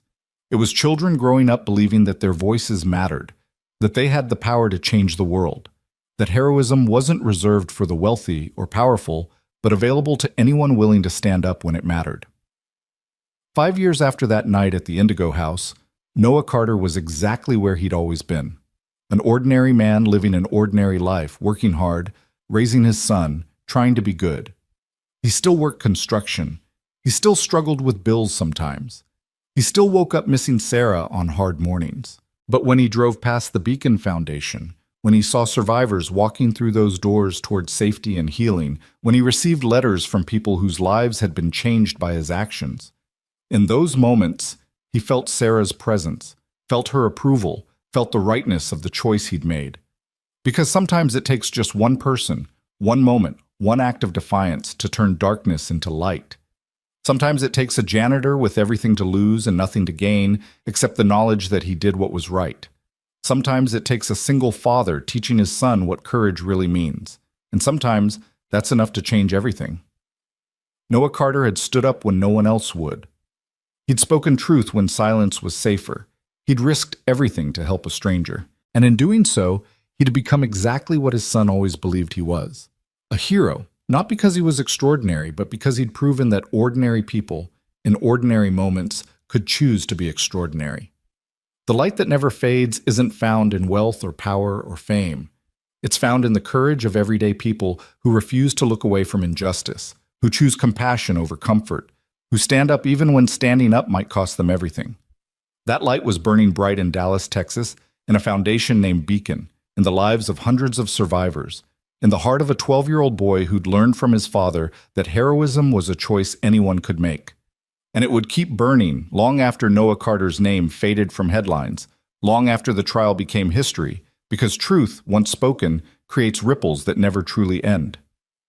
One janitor, one moment of courage, one refusal to stay silent.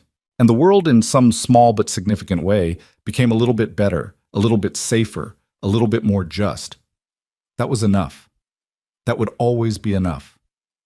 And Noah Carter, ordinary man and extraordinary father, understood that now. He had kept his promise to Sarah, to Caleb, to Evelyn, and to himself. He had been the hero his son believed he was. And that, more than anything else, was worth every moment of fear, every sacrifice, every difficult choice. Because love, in its truest form, is courage. And courage, at its core, is simply love in action.